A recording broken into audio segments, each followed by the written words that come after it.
They invited her to their granddaughter's engagement party and then made her a laughingstock in front of hundreds of people. They mocked her old car. They mocked her small house. That man even dared to look her straight in the eye and say his family couldn't accept someone like her standing next to them in their wedding photos. But that night, the moment he finished speaking, she stood up, and everything in that elegant room crumbled in minutes.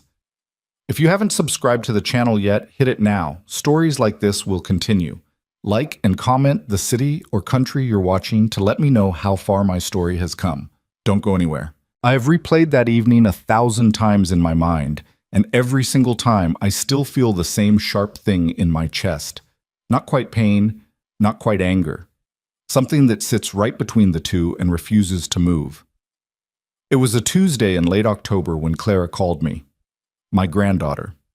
26 years old, with her mother's eyes and her grandfather's stubbornness, and the kind of laugh that could fill up a whole room without even trying.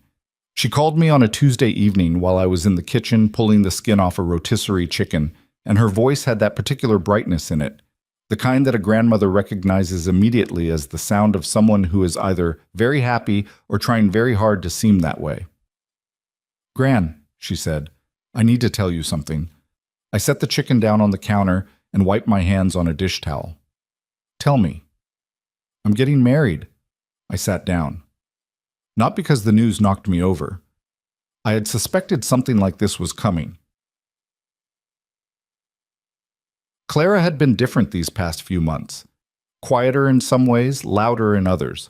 Checking her phone constantly, coming home from weekends away with that particular glow that no amount of sleep produces on its own. I sat down because I wanted to give the moment the weight it deserved. "Tell me about him," I said. And she did. She talked for 40 minutes straight, barely stopping for breath. And his name came up somewhere in the first 30 seconds, and then kept coming up over and over, like a word you say so many times it starts to lose its shape. Nathan. Nathan Caldwell. She met him at a gallery opening 8 months ago. She'd gone with a friend, hadn't planned to stay long, and then there he was. Tall. Confident. The kind of man who enters a room and immediately seems to understand exactly where he belongs in it. "He sounds sure of himself," I said carefully. "He is," Clara said, and I could hear the smile in her voice. "But not in an arrogant way, Gran. He knows what he wants. He's decisive." I said all the right things. I told her I was happy for her, that I wanted to meet him, that we'd have dinner soon. And I meant every word, or at least I meant to mean every word. But something small and careful had settled in the back of my mind, the way a piece of grit settles in your shoe. Not painful yet. Just there. Just present. I'm 72 years old. I've had enough experience with people to know the difference between confidence and arrogance. The trouble is, from a distance, they look almost exactly the same. Tut. Nathan Caldwell came to dinner 3 weeks later. I cooked. I always cook when something important is happening. There's something about the act of preparing food for someone that tells you more about yourself than any amount of thinking does. What you choose to make, how much trouble you're willing to go to, whether you season things the way you actually like them or the way you think the other person might. I made pot roast. The same pot roast I've been making since Clara's mother was small, slow cooked with root vegetables, a splash of red wine. The recipe so deeply embedded in my memory that I can make it without thinking. Clara loves it. It's the meal she asks for when she comes home after something hard. I also baked a pie. Peach, from the last of the summer fruit I'd frozen in August. Nathan arrived with flowers. A large, expensive arrangement, the kind that comes pre-assembled from an upscale florist and looks impressive without actually meaning very much. He handed them to me at the door with a wide smile and a firm handshake, the practiced confidence of someone who has been introduced to many important people and has a system for it. "Mrs. Harper," he said, "I've heard so much about you." He looked around my front hallway while he said it. I caught the flicker of his eyes across the modest entryway, the modest furniture, the photograph of Clara at age 7 hanging near the coat rack. The assessment happened in less than 2 seconds. I've seen it before. I know what it looks like. "Come in," I said. "Dinner's almost ready." We sat down at the kitchen table. I don't own a formal dining room. never felt the need for one, and I watched Nathan Caldwell carefully for the next 2 hours. He was charming, I'll give him that. He knew how to work a conversation, how to ask questions that sounded interested without actually revealing much about himself, how to compliment something without being specific enough for the compliment to mean anything. He told me he worked in commercial real estate development, that his family had been in the business for generations, that they had properties across 3 states. He said it the way you say something you're used to people being impressed by. Clara watched him the way young people in love watch the person they've chosen, with that particular combination of pride and nervousness, wanting the introduction to go well so badly that you can feel the wanting from across the table. "This is wonderful," Nathan said after a few bites of the pot roast. "Really. Thank you." "Clara tells me you've lived in this neighborhood your whole life?" "Most of it," I said. He nodded, turning his fork over in his fingers. "It's a nice area," he said, with the kind of pause that suggests the speaker is working to sound generous. "I've always thought so. Do you own the house? Or—" "Nathan!" Clara's voice was gentle but sharp enough. "No, it's fine," I said. "Yes, I own it. Have for over 40 years. He smiled. "That's great. It must be comfortable." Comfortable. The words sat on the table between us for a moment. I smiled back at him and said nothing, and picked up my wine glass and let the silence do what silence does. I would like to tell you that I immediately disliked Nathan Caldwell. That would make this story cleaner, easier to follow. But the truth is that first evening, I mostly just felt uncertain. He hadn't done anything wrong, not technically. He'd been polite, he'd eaten everything on his plate and said the pie was delicious and helped Clara carry the dishes to the sink. He'd shaken my hand again at the door and said he hoped we'd have many more evenings like this one. It wasn't what he did. It was the way he looked at my kitchen, the way he looked at my car in the driveway when he arrived, a 2009 Honda Accord that runs perfectly well and has never once let me down. The way he talked about his family's work with this particular weight, this gravitational pull toward prestige, as if the value of a thing could only be measured by how impressive it sounded to other people. I've lived long enough to know that kind of thinking.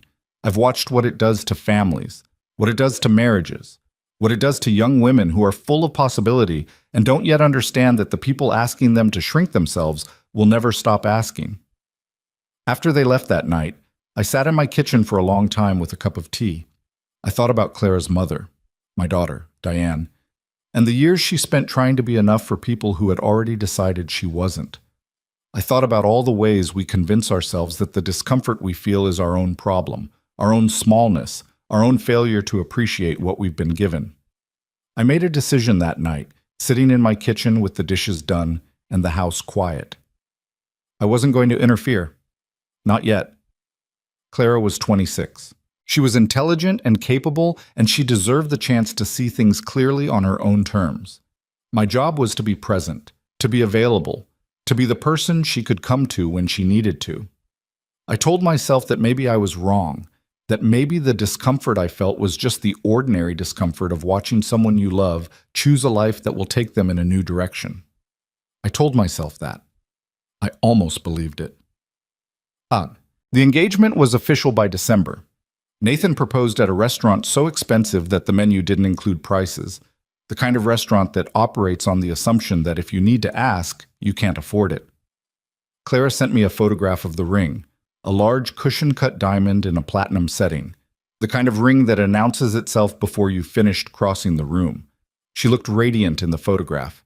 Her eyes were wide and bright, her smile the biggest I'd seen in years. I printed the photograph and put it on my refrigerator. And then the planning began. I want to be honest here because the story I'm telling you deserves honesty more than it deserves a clean villain and a clean hero. The first weeks of wedding planning were, in many ways, fine. Nathan's family wanted a large wedding. That was established early, and I understood it. The Caldwells had a certain reputation to maintain, a certain image to project, and a wedding was as much a social statement as it was a personal celebration. That's the world they lived in. What I didn't anticipate, what I genuinely didn't see coming, was the afternoon Nathan called me directly. Clara wasn't on the line, just Nathan. He'd gotten my number from Clara's phone, he said. He hoped I didn't mind. He wanted to talk to me privately, family to family, before things got too far along in the planning. Of course, I said. What's on your mind? There was a brief pause, the kind of pause that comes before something rehearsed. I wanted to talk to you about the venue, he said. We've found a place, Whitmore Estate, out on Route 9. You may have seen it. It's a historic property, beautiful grounds. It holds about 300 people, and the Caldwell family has a long history with events there. My parents got married there. My uncle's retirement dinner was there. It means something to the family. That sounds lovely, I said. The thing is, Nathan continued, the venue requires a deposit to hold the date, and the full rental package comes out to around $150,000. My parents are prepared to cover half of that. I did the math without meaning to. That would leave $75,000, I said. Right. Another pause. We were hoping that the Harper side of the family might be able to contribute the other half, to make it a shared celebration, equal investment from both families. I was quiet for a moment. I want you to understand what was happening in that silence. I wasn't shocked. Not exactly. I'd been around long enough to know that people who value money above all else eventually find a way to make every relationship a financial transaction. What I was doing in that silence was something more careful than shock. I was paying attention, filing things away, listening to the words Nathan was choosing and the ones he wasn't. $75,000 is a significant amount of money, I said. It is, Nathan agreed, but this is a once-in-a-lifetime event, and we want to do it properly. My family has a reputation to uphold, and frankly, Clara's going to be a Caldwell. It matters that her family shows up in a meaningful way. Shows up in a meaningful way. I turned the phrase over in my mind, looked at it from a few different angles. I'll need some time to consider this, I said. Of course. His voice had the tone of a man who is absolutely certain of what the answer will eventually be and is simply being patient. But we're hoping to lock in the date soon, so sooner rather than later would be helpful. After he hung up, I sat with the phone in my hand for a full minute. Then I called my attorney. His name was Gerald Marsh, and he'd been my attorney for 23 years. He was 61 years old, thin in the way of men who forget to eat when they're working, with reading glasses perpetually pushed up on his forehead, and a habit of clicking his pen when he was thinking hard about something. When I explained the situation, he was quiet in the way that good attorneys are quiet, taking everything in, sorting it, letting nothing go. He called you directly, Gerald said. He did. Without Clara on the line. Without Clara. And he framed it as an equal contribution between families. He said he wanted Clara's family to show up in a meaningful way. Gerald clicked his pen 3 times. What would you like to do? I'd like to know more about the Caldwell family, I said. Specifically, their financial situation, their assets, any agreements or liens or investment structures they're involved in. Gerald went quiet again. That's a specific request. I'm a specific person, Gerald. He almost laughed. Give me a week. The week passed.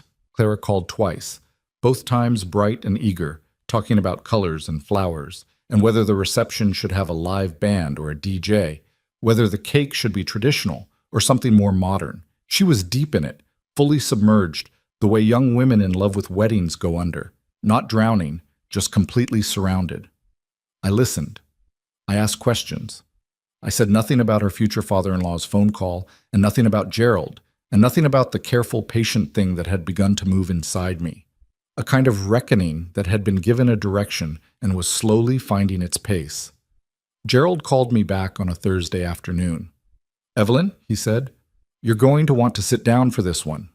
I was already sitting. Tell me, I said. And he did. What he told me. What the financial review revealed. I will not lay out in its entirety here. Not yet. Some information deserves its moment. What I will tell you is this.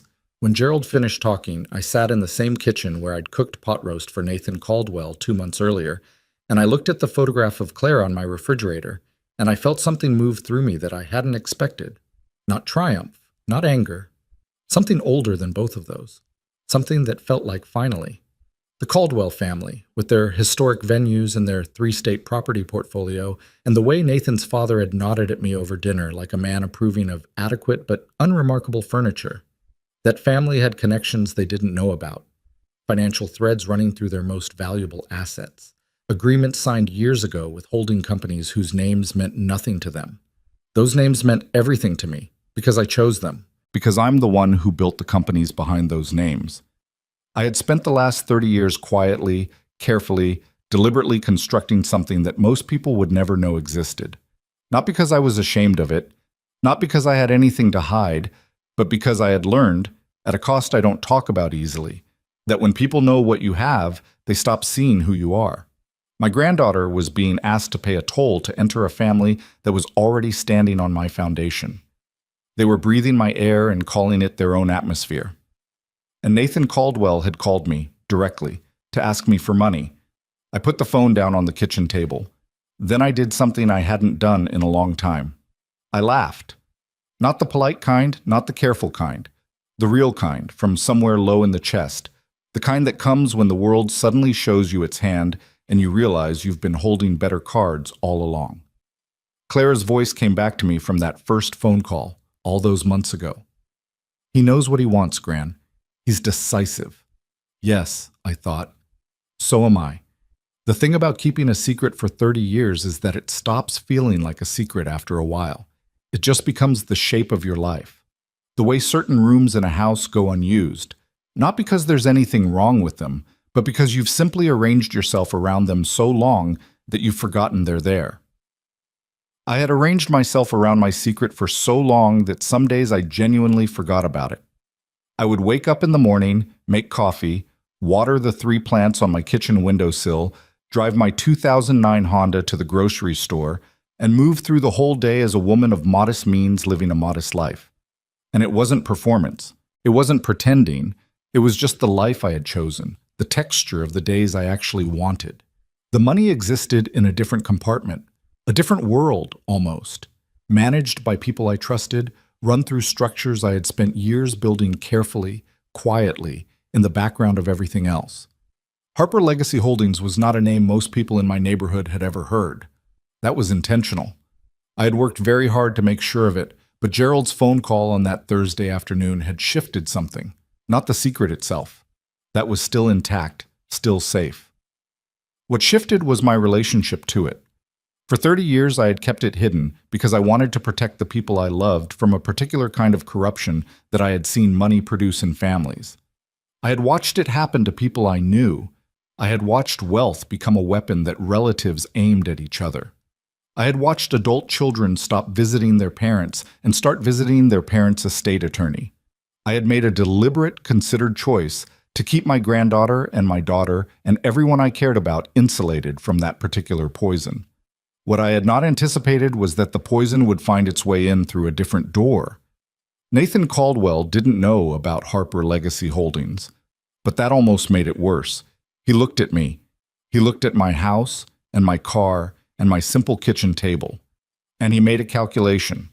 He decided, without knowing anything real about me, that I was a woman with limited resources and therefore limited standing. He decided that my value in this equation was contingent on what I could produce financially. And then he called me, directly, without my granddaughter's knowledge, and asked me to write a check to prove that Clara's family deserved a seat at the table he was setting. The arrogance of it still made something tighten in my jaw when I thought about it too carefully.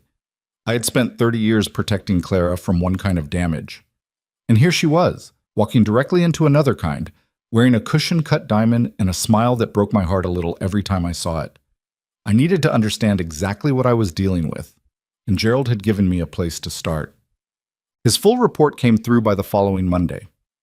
53 pages, including financial statements, property records, corporate filings, and a summary memo that Gerald had written himself in his typically careful, precise language.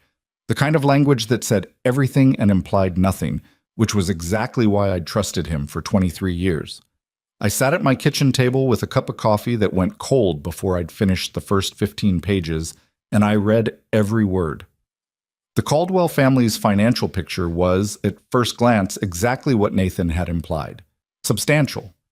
3 generations of commercial real estate development had produced a portfolio that looked impressive on paper: multiple properties across the region, a family estate valued in the millions, a development company that carried a respectable name in certain circles. But the surface, as surfaces tend to do, concealed a different story underneath. The Caldwell Development Company was carrying significant debt. Not the ordinary debt of a working business, the uncomfortable, over-leveraged kind that happens when a family has spent decades maintaining the appearance of wealth at a faster rate than they've been generating it. Several of their properties were mortgaged against future development projects that had stalled. 2 commercial buildings that Nathan had casually mentioned as family assets were actually held through a financing arrangement with a regional investment group, an investment group that, when I followed the ownership structure back through Gerald's paperwork, turned out to be one of several entities that fell under the broader umbrella of Harper Legacy Holdings. I had to read that section twice. Then I set the papers down and looked out my kitchen window for a moment. The Caldwell family's most prestigious commercial property, a 6-story building in the downtown district that Nathan's father referenced almost every time he spoke, the building that was practically a character in the family mythology, was financially structured in a way that gave my company a significant controlling interest in its underlying financing agreement. They didn't know this. There was no reason they would. The ownership layers were not designed to be transparent. That was the entire point of the structure. Harper Legacy Holdings operated through several subsidiary companies, each with its own name, its own management team, its own public face. To the Caldwells, the entity they dealt with was called Meridian Capital Partners, a regional investment group that had provided them financing on favorable terms some years back. Meridian Capital Partners was, for all practical purposes, invisible to anyone who didn't know where to look. I knew where to look because I was the one who built Meridian. I sat with this information for 3 days before I did anything with it.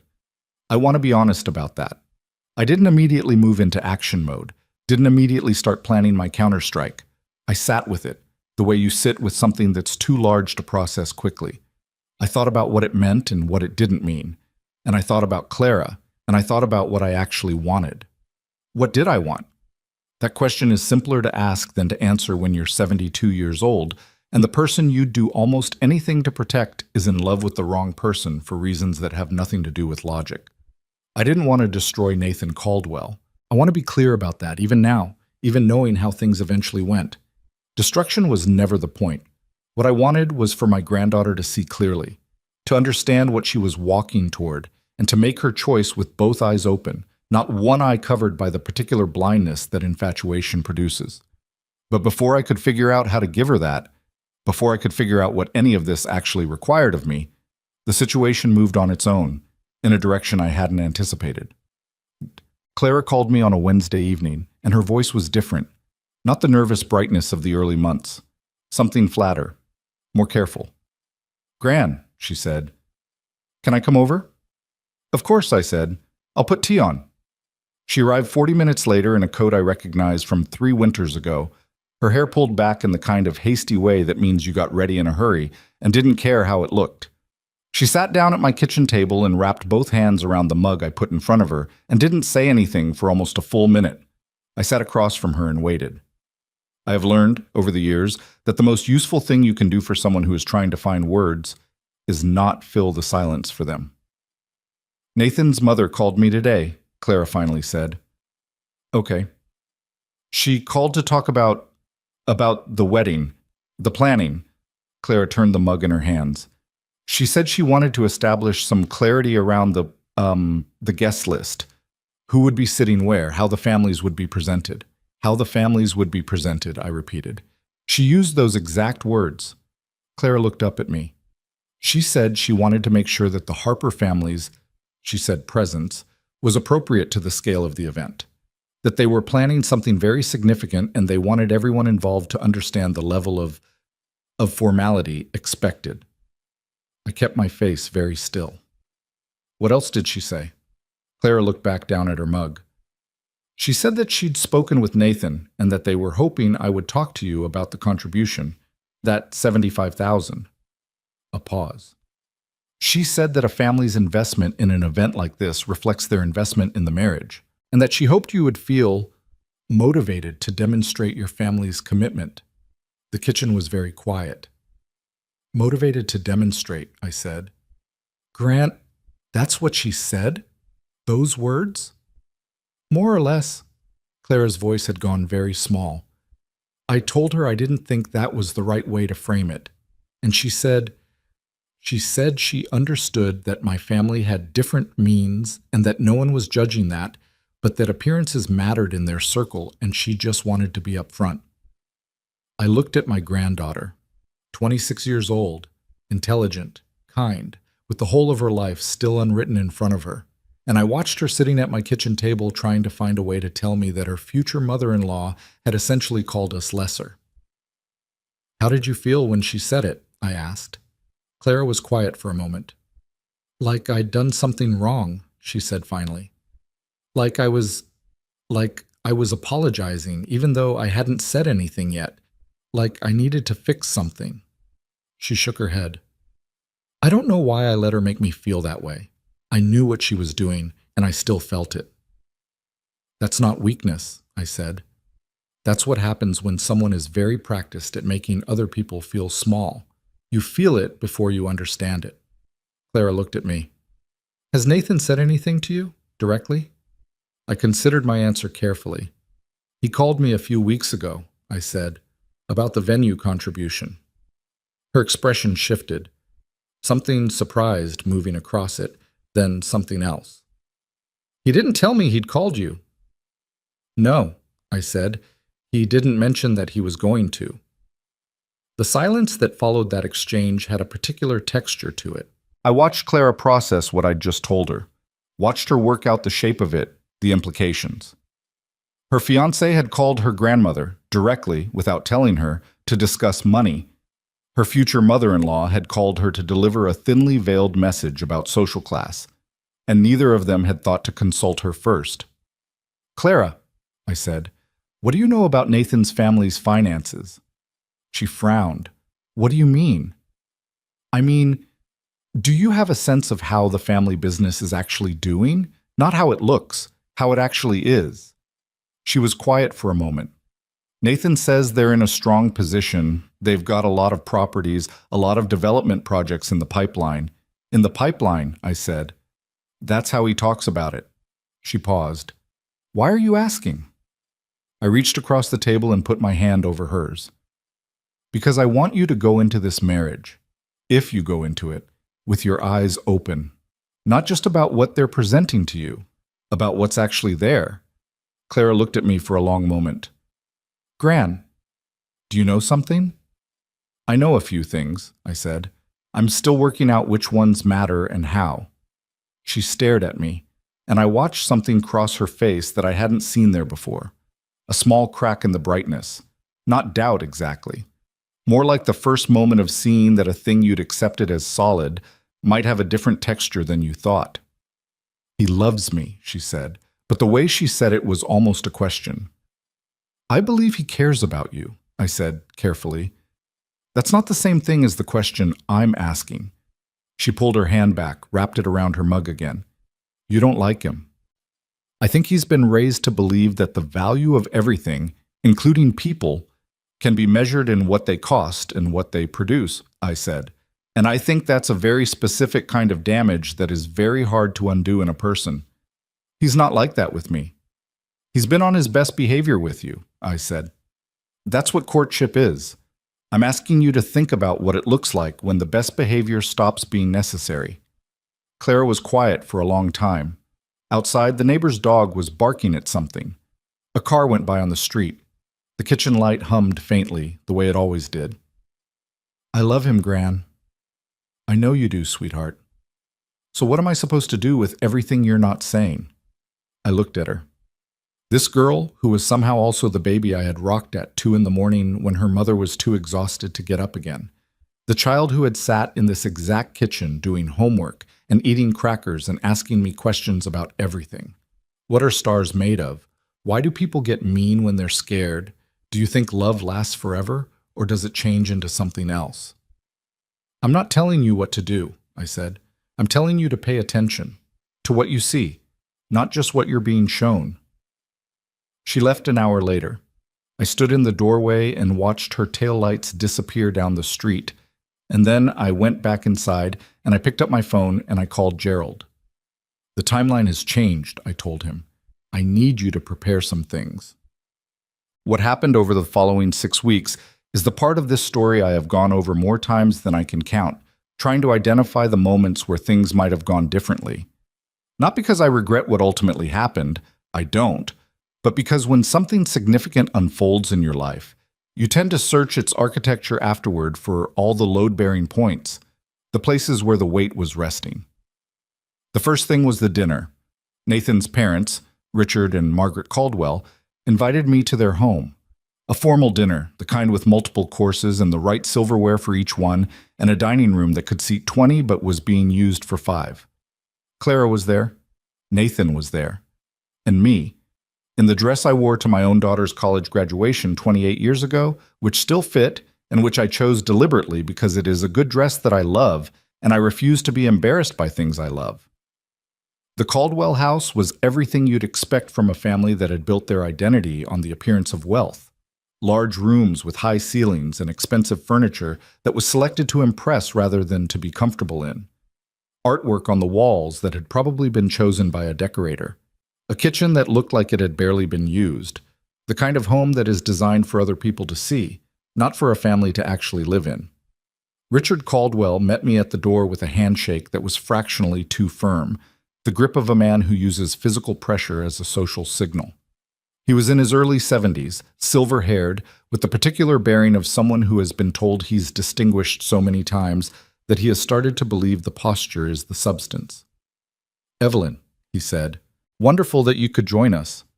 Margaret Caldwell came from somewhere behind him, small, immaculately dressed, with the smile of a woman who has spent decades making pleasantries sound sincere. She took my hand in both of hers and told me how lovely it was to finally have a proper evening together, how much they adored Clara, how glad they were that the families were coming together. I smiled. I said the appropriate things. I accepted a glass of wine and followed them into their formal living room and sat in a chair that cost more than some people's monthly rent and was deeply uncomfortable in a way that somehow felt intentional.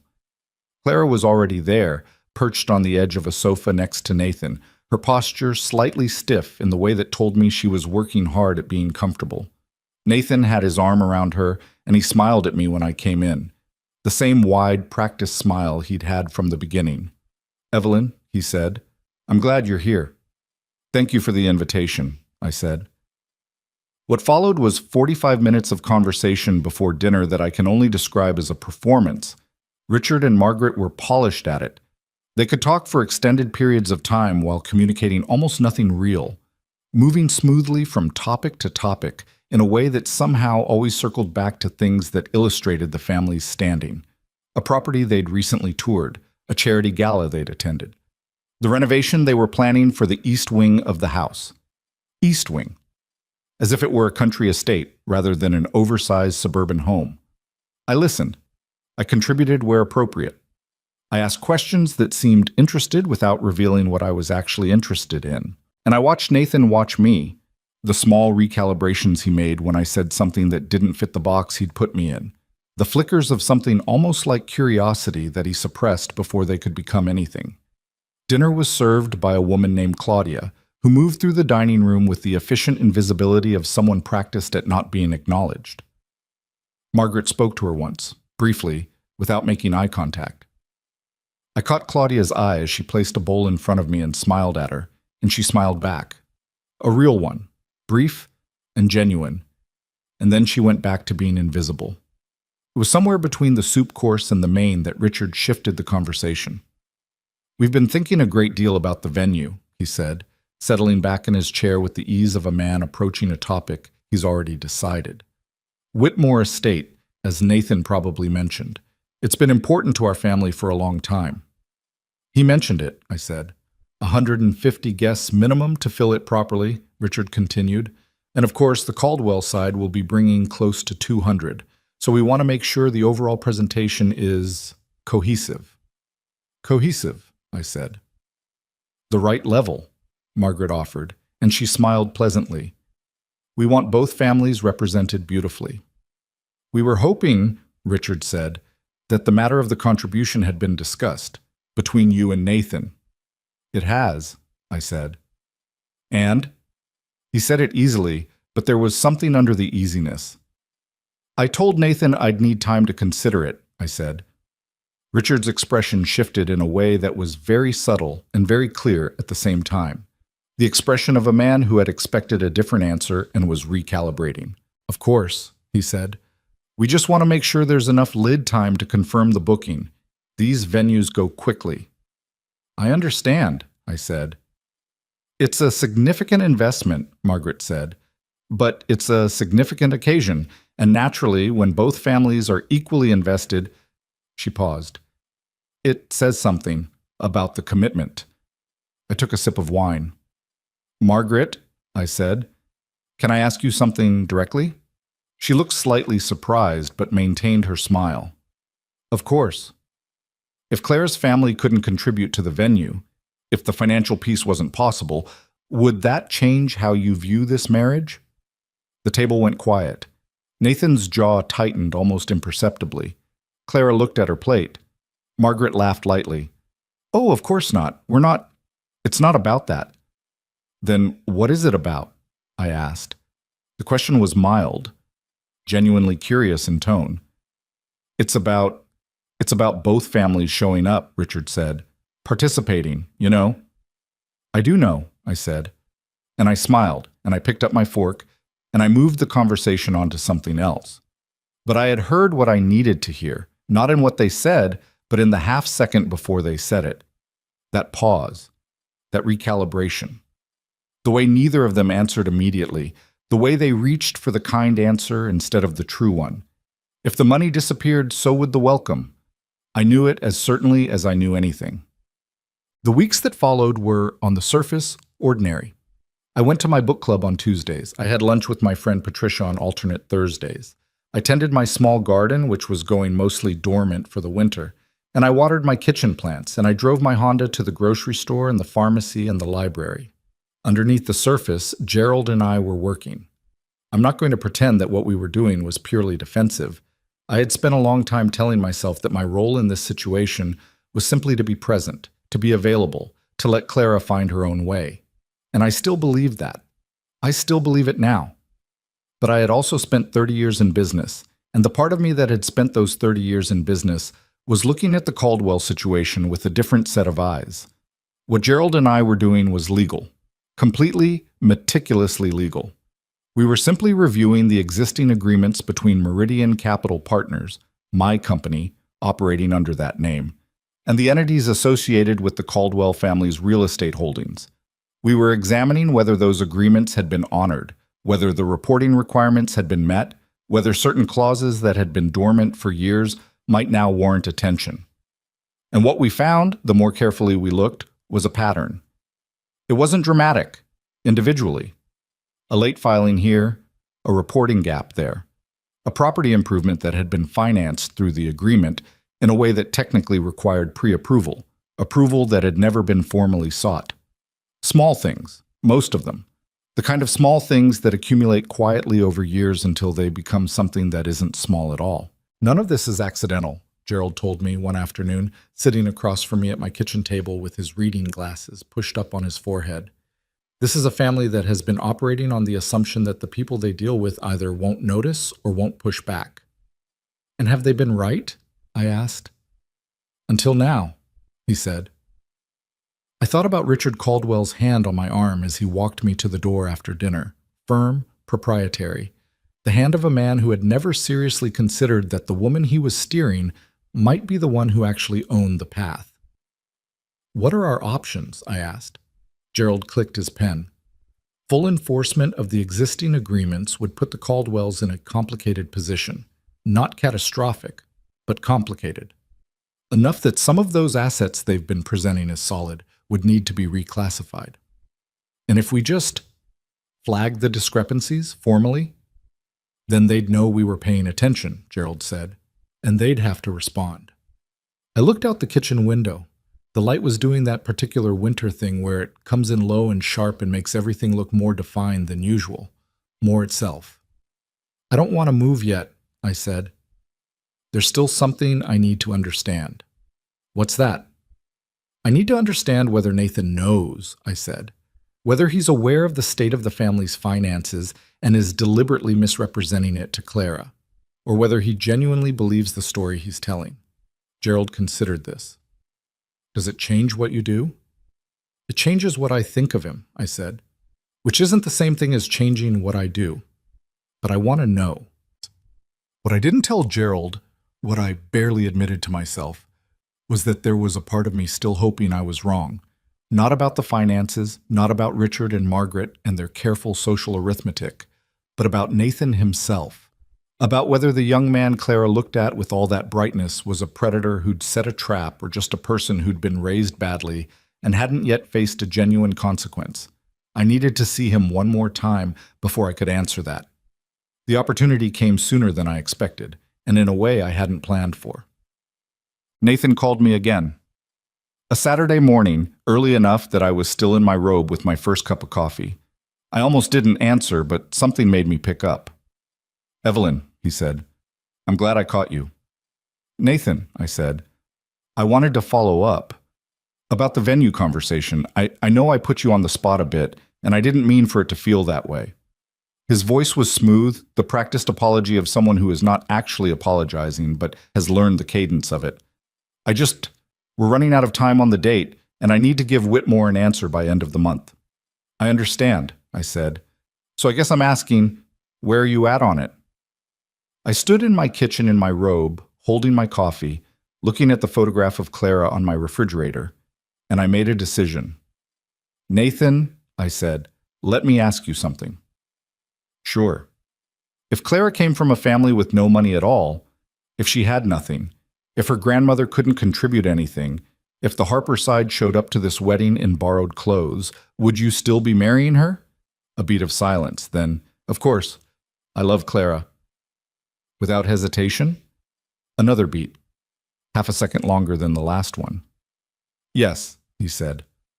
What kind of question is that? Not the question itself.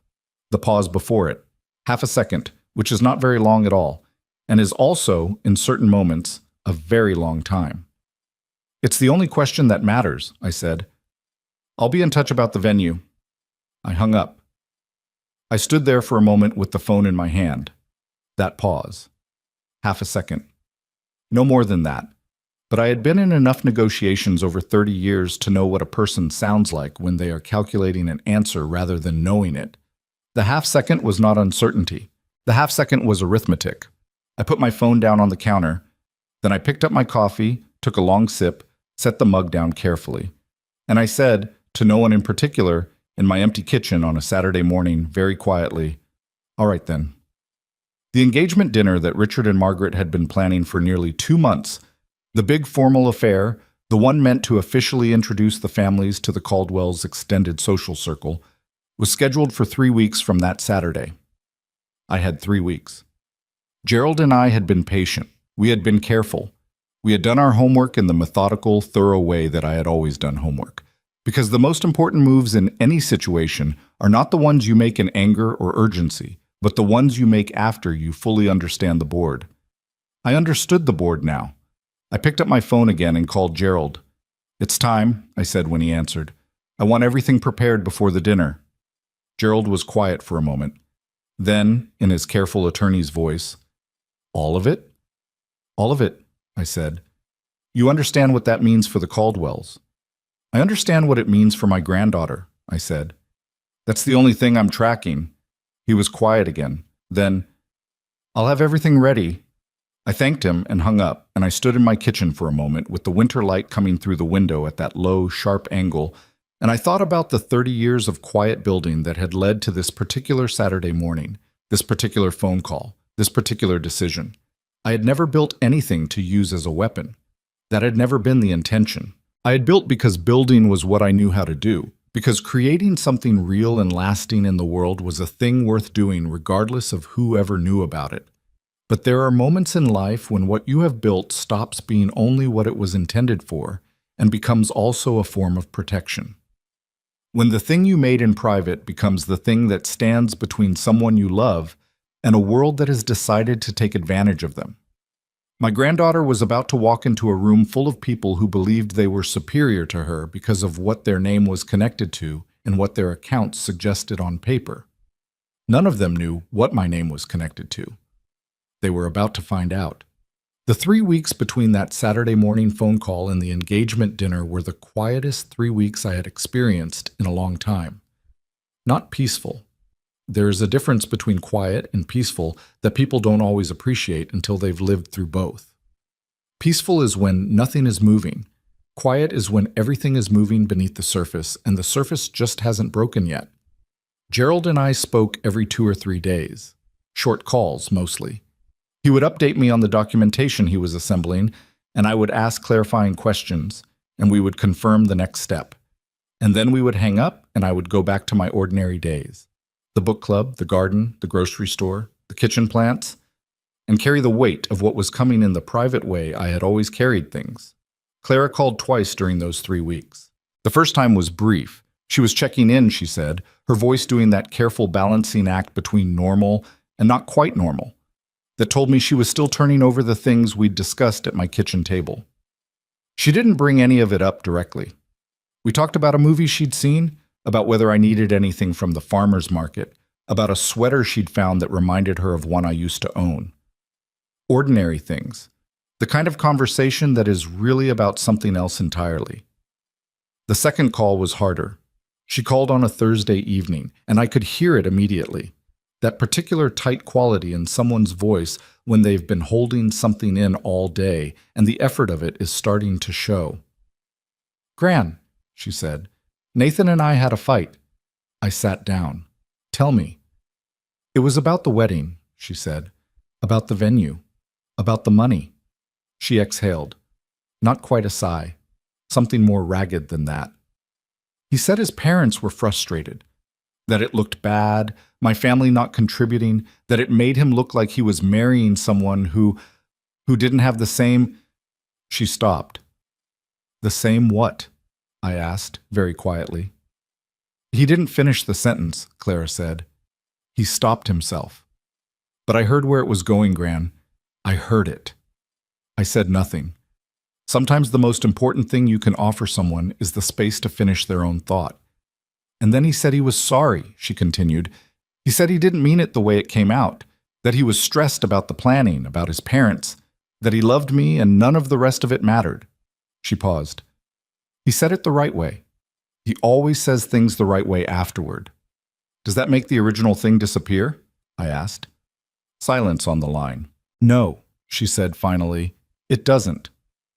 I thought about Nathan's half-second pause on that Saturday morning, the brief arithmetic behind the word yes. I thought about what Clara had just described, the sentence he'd started and then pulled back, the apology that came after because he understood he'd crossed a visible line. He was smart enough to know where the lines were. He just wasn't committed enough to stay on the right side of them without catching himself first. "Clara," I said, "I want to ask you something, and I need you to hear it as a real question, not as an attack on Nathan." "Okay," she said, cautious. "In the time you've been with him, not the beginning, not the first months when everything is bright and new, but recently, do you feel more like yourself or less like yourself?" The silence that followed was long enough that I started to wonder if the call had dropped. "Less," she said, so quietly I almost missed it. "Not all the time, but more than I used to." "That's worth knowing," I said. "I love him, Gran." She said it the way people say something they're trying to convince themselves of, which is different from the way you say something you already know is true. "I know, sweetheart." "The dinner's in 2 weeks," she said. I want it to go well. I want everyone to just—" She stopped again. "I don't know what I want." "You want people to stop making you feel like you're not enough," I said. "That's a reasonable thing to want." She didn't say anything for a moment, then, "Are you coming? To the dinner?" "I'll be there," I said, and I meant it in every possible sense of those words. Gerald delivered the final package to me 4 days before the dinner. He drove it out himself, which was unusual. Normally, he sent documents through encrypted channels, the careful digital infrastructure we'd established years ago for exactly this kind of sensitive material. The fact that he came in person told me something about the weight of what he was carrying. He sat at my kitchen table with his reading glasses on for once, actually on his nose rather than pushed up on his forehead, and he walked me through everything piece by piece. The core of it was this: Meridian Capital Partners, the entity I controlled through Harper Legacy Holdings, held a financing agreement with Caldwell Commercial Group that included several provisions that the Caldwells had not been in compliance with for the better part of 4 years. The non-compliance wasn't dramatic on any individual point, but taken together, across 4 years, the accumulated violations gave Meridian legitimate grounds to call the agreement into review. And a review, in the specific language of the agreement, carried with it the possibility of restructuring that would significantly affect the Caldwells' ability to use several of their properties as the collateral they'd been presenting to other financial institutions.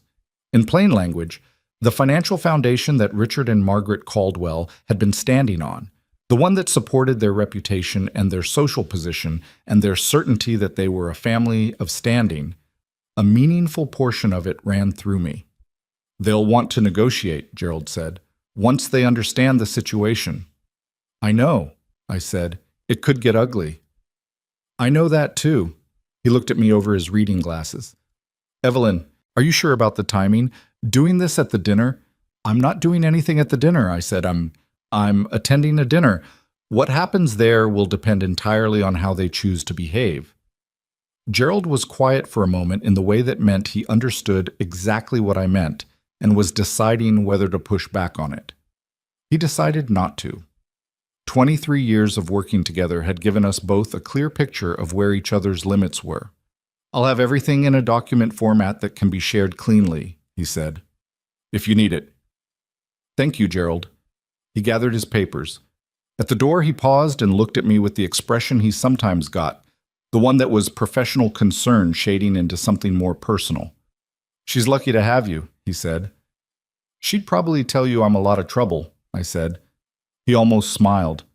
"That too." The night of the dinner, I stood in my bedroom for 10 minutes deciding what to wear. This might seem like a small thing. It was not a small thing. I was aware, acutely, deliberately aware, that everything about how I presented myself that evening would be read by the Caldwells as information: my clothes, my jewelry, my car, the hour I arrived. They had already decided who I was. They had built a whole architecture of assumption around the woman they'd met at dinner, the woman with the modest house and the old Honda and the simple life. And that architecture was load-bearing for them in ways they didn't even fully realize. I could arrive the way I always arrived, in my own clothes, my own skin, the person I actually was, and let the evening unfold. Or I could make a different choice. I chose the navy dress. Dark, fitted, well-made, not extravagant, but the kind of garment that a person who understood quality would recognize immediately. I wore my grandmother's pearl earrings, which were real and old, and not the kind of thing you'd find at a department store. I wore the watch that I'd bought myself on the 30th anniversary of Harper Legacy Holdings. A simple, classic piece, nothing ostentatious, but crafted with the kind of precision that spoke to anyone who knew what they were looking at. I looked at myself in the mirror. 72 years old. Gray hair I'd stopped fighting years ago because I discovered I liked it. The particular posture of a woman who has not needed anyone's approval for a very long time. I picked up my bag, the good leather one, not the everyday one, and I walked out to my car. The Caldwell home was lit up when I arrived. Even from the street you could see the warm glow of it, all those large windows blazing, the kind of light display that is partly for the people inside and partly for anyone passing by.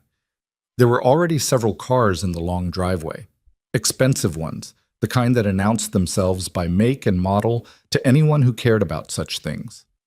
I parked my Honda at the end of the drive, behind a car that probably cost 8 times what mine had.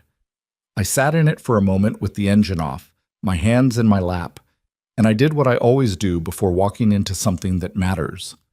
I breathed, steadily, slowly, the way I'd learned to breathe in the early years of building my company, when I would walk into rooms full of men who had already decided I couldn't possibly know what I was talking about, and I needed to remember before the door opened that their decision didn't make it true. Then I got out of the car and walked to the front door. Margaret Caldwell answered. She was dressed impeccably, as always, a silk blouse and tailored trousers, the jewelry understated in the way of women who know their pieces are good enough that they don't need to announce themselves. She looked at me with a smile that went to exactly the right places on her face without reaching much deeper than that. "Evelyn," she said, "you found it all right?" "Of course," I said. "Thank you for having me." She took my coat and led me through the entry hall toward the large living room where the party had already gathered. I heard the sound of it before I rounded the corner. Conversations layered over each other, the particular music of a gathering where everyone knows each other well and is performing their knowing for the benefit of anyone who might be watching. There were perhaps 30 people in the room, the Caldwells' extended social circle, as expected. I recognized a few faces from their broader community, people I knew by reputation, if not personally, names that appeared in the business sections of local papers, families that had been fixtures in the region's upper social tier for generations. The room had that specific quality of a gathering where wealth is assumed so universally that no one needs to mention it. Clara was near the window with Nathan, her hand in his, wearing a deep green dress that suited her beautifully. She saw me the moment I came in, and her face did something. A small, complicated thing, relief mixed with something more anxious underneath it. She excused herself from the conversation she'd been in and came to me.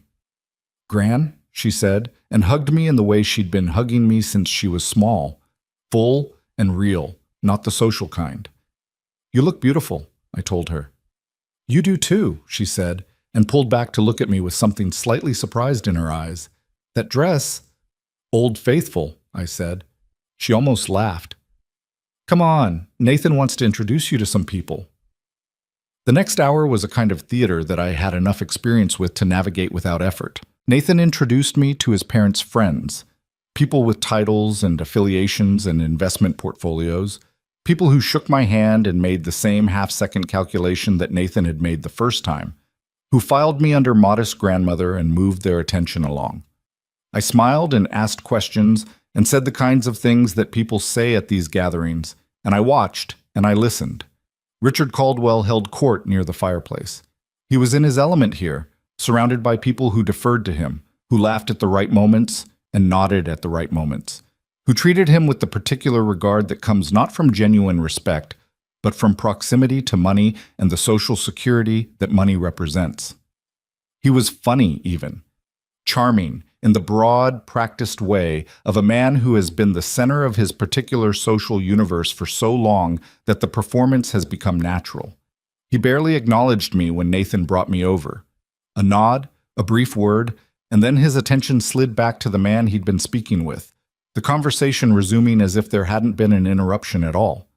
It was the dismissal of someone who had already been categorized and found unimportant. I smiled, moved on, and waited. The moment came approximately 90 minutes into the evening.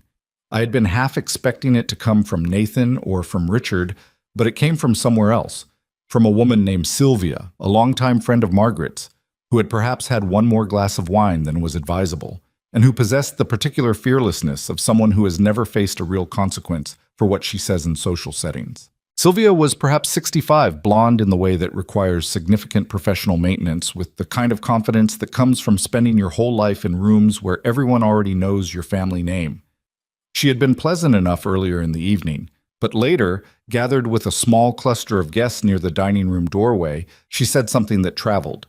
I was perhaps 12 feet away, near the drinks table, when I heard it.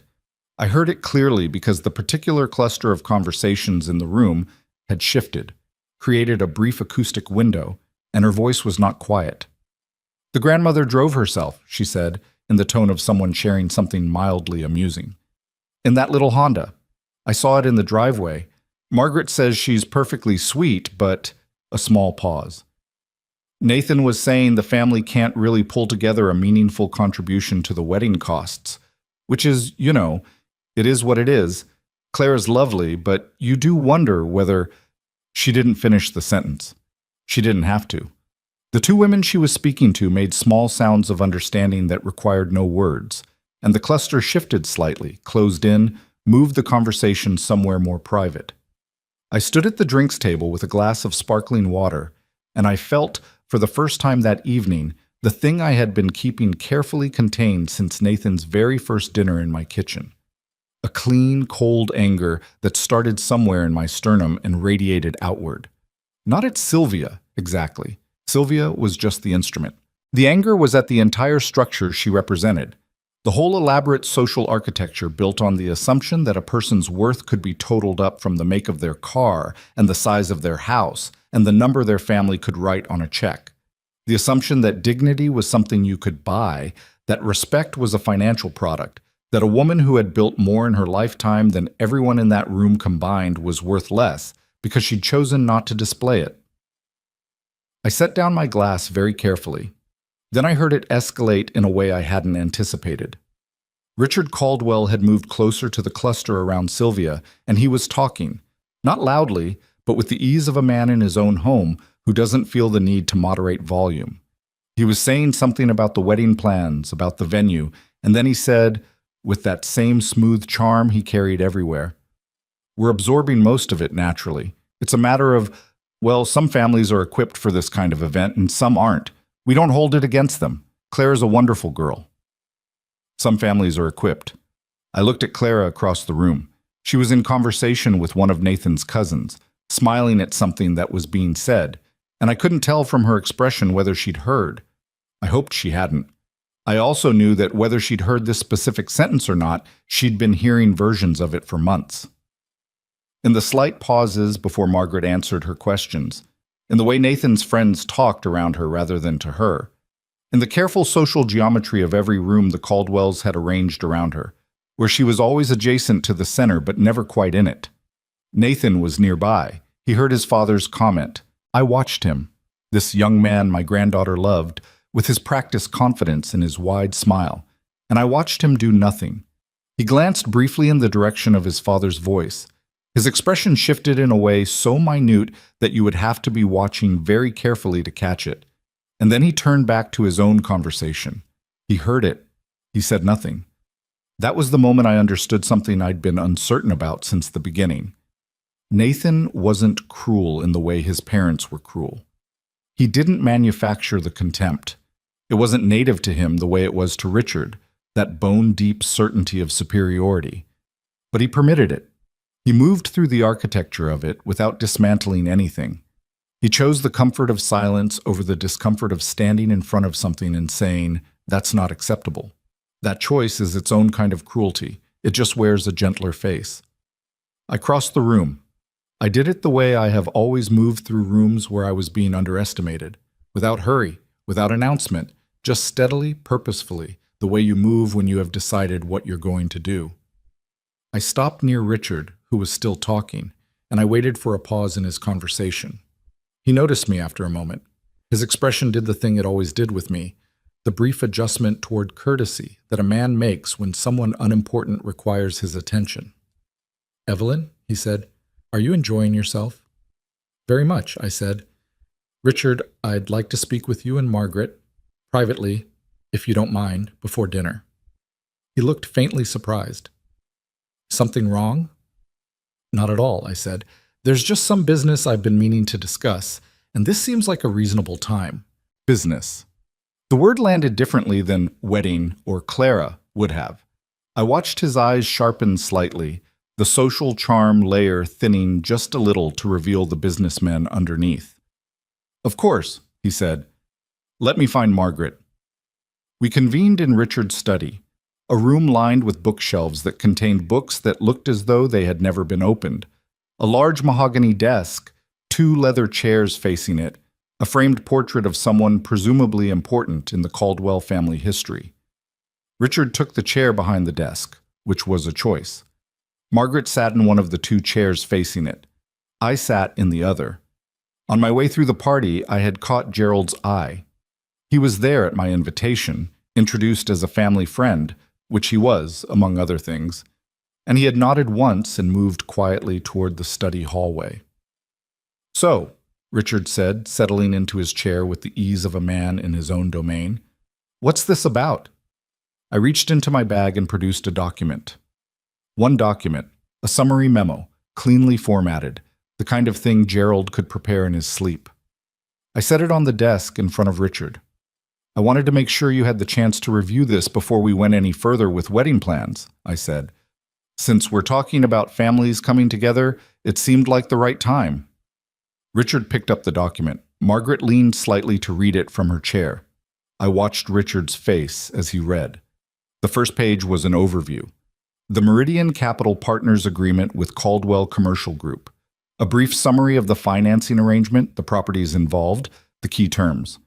I watched him recognize the name. I watched him absorb what it meant that this piece of paper was sitting on his desk, brought in by me. He looked up. Something had changed in his face, not dramatically. Richard Caldwell was too practiced for dramatic changes.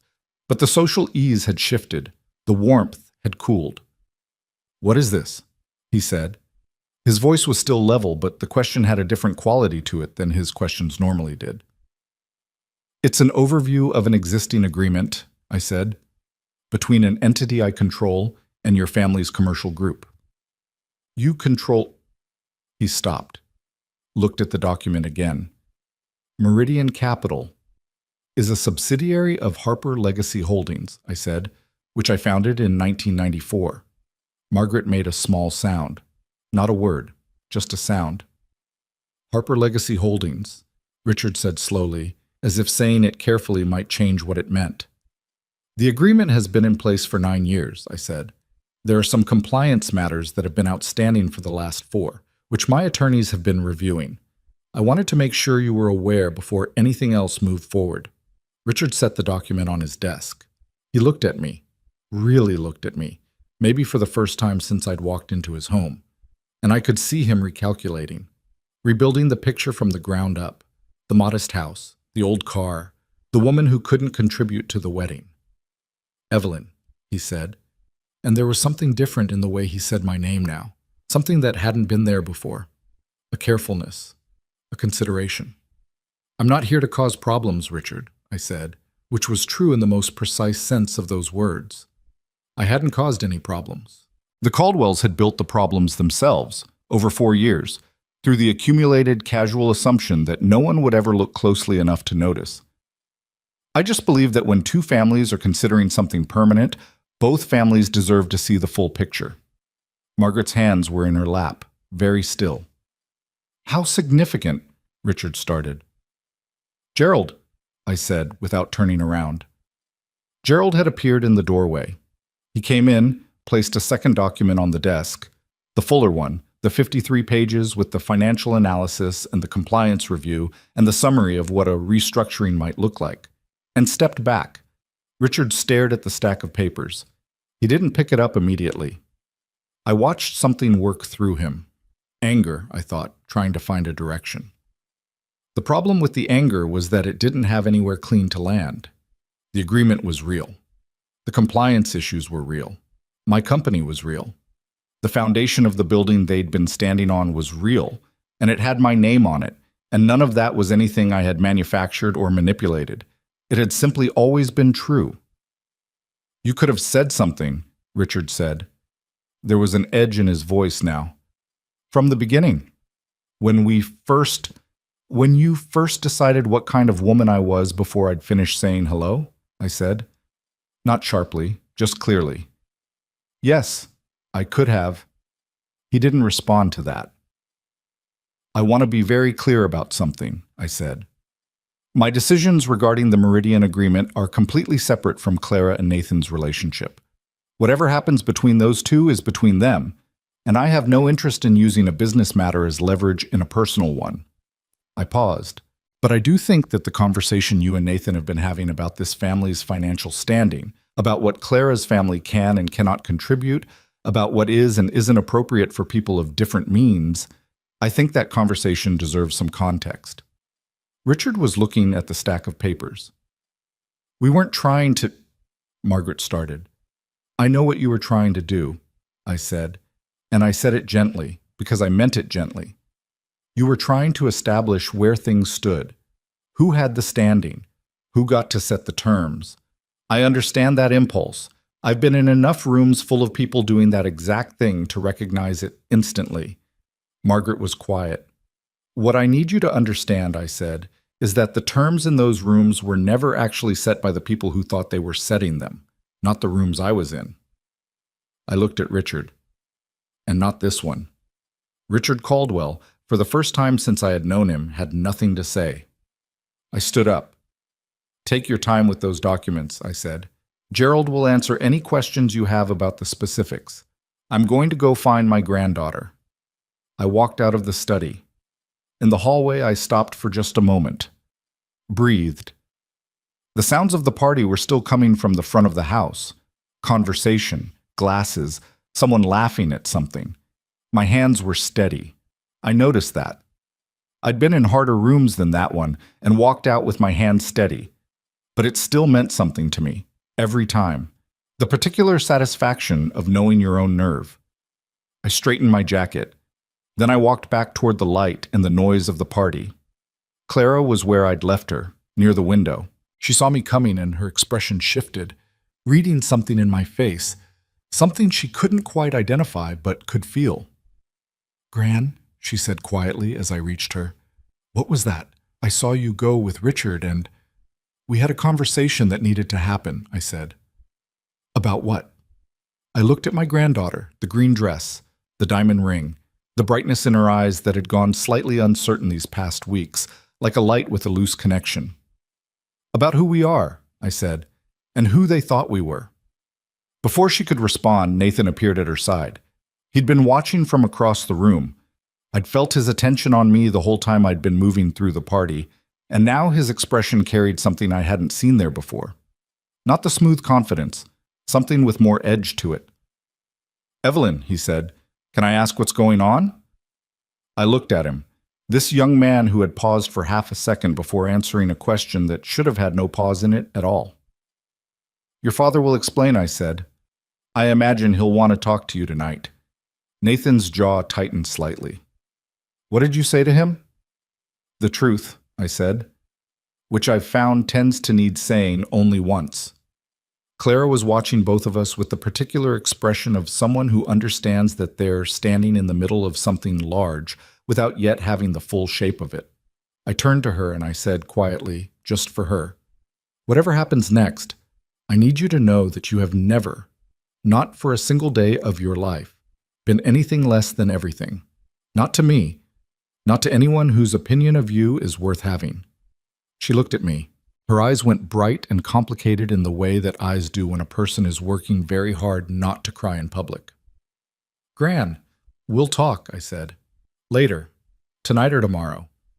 We'll sit in the kitchen and I'll make tea and we'll talk about all of it. She nodded. Once, tight. Then I looked back around the room, at the bookshelves full of unread books and the expensive art and the long table being set for dinner, at the gathered guests who had spent the evening in a room they believed they owned, and I felt something settle in me. Not triumph. I want to say that again because it matters. Not triumph. Something quieter than that. Something that felt like the end of a long patience. Across the room I could see through the study doorway. Richard Caldwell was still at his desk. He had picked up Gerald's documents. He was reading. He would read all 53 pages before the night was over. I knew that with certainty. Men like Richard Caldwell, when the ground shifts beneath them, go very still and very thorough. They read everything. They look for the exit. They try to understand the full shape of what they're standing in before they decide what to do about it. He was going to have a long, difficult night, and dinner hadn't even started yet. Margaret appeared in the dining room doorway, composed as ever on the surface, but something in her eyes when they found me across the room, a small flicker of something recalibrated, something that was almost the beginning of genuine regard. Shall we sit down to dinner? She said to the room, her voice carrying its practiced warmth. The guests began moving toward the table. Clara took my arm as we walked, and I felt the grip of her hand, tight, uncertain, holding on. "Tell me something's going to be okay," she said under her breath. I covered her hand with mine. "Something's going to be okay," I said. I meant it. But I also knew that the version of okay that was coming looked different than the one she was currently imagining. That's the thing about the truth that no one tells you when you're 26 and in love and wearing a dress that suits you beautifully. Okay doesn't always look like what you hoped it would. Sometimes okay looks like a door closing. Sometimes it looks like standing in the rubble of a thing you'd built your future around and discovering, after a while, that you're still standing. We sat down at the Caldwell's long, beautifully appointed table. The candles were lit, the silverware gleamed, the wine was poured. Richard came in from the study 2 minutes after everyone else. He sat at the head of the table and reached for his wine glass, and his eyes met mine across the length of the table, and I held his gaze steadily until he looked away. Then I picked up my own glass, and I waited for what came next.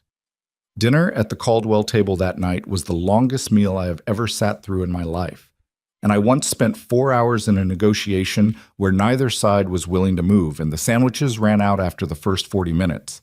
The food was excellent. I want to say that because it was, and because the woman who prepared it deserved the acknowledgement even if no one at that table was in any condition to fully appreciate it.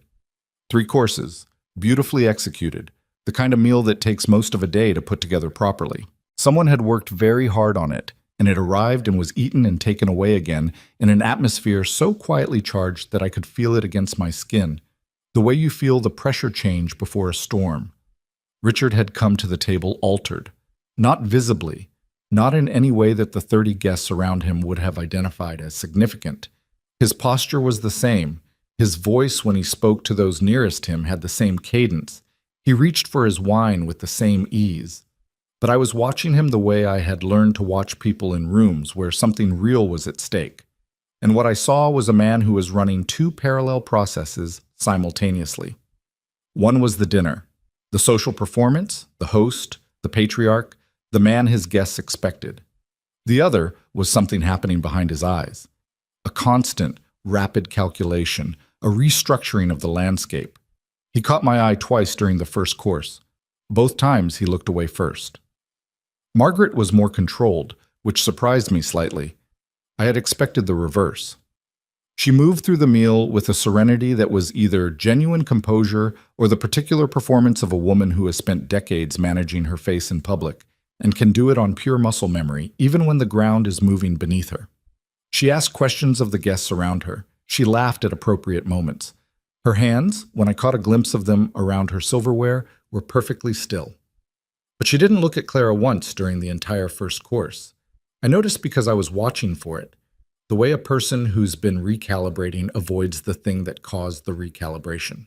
Clara was 6 seats down the table, and Margaret, who in every previous gathering had made a point of drawing Clara in, of addressing her warmly and visibly in front of an audience, simply did not look at her. Clara noticed. I saw it happen. The small thing that crossed her face when she realized, mid-conversation with someone on her left, that her future mother-in-law hadn't once turned in her direction. Nathan was between them. He was talking. He was always talking at social events, had the kind of fluid, easy social energy that fills rooms without requiring much real content, and that night he was working harder at it than usual. I could see the effort in it, the way he was slightly louder than he needed to be, the way the animation in his face was running just a degree hotter than natural, covering something, filling space so that the silence underneath it wouldn't be audible. He hadn't yet spoken to his father. I knew this because I had watched them. Had watched Nathan twice start to lean toward Richard's end of the table and twice pull back, redirecting himself into another conversation. He knew something had happened in that study. He didn't yet know the full shape of it, and the not knowing was sitting on him visibly, for anyone paying close enough attention. Sylvia, the woman who had made the comment about the Honda and the contribution, was seated near the middle of the table.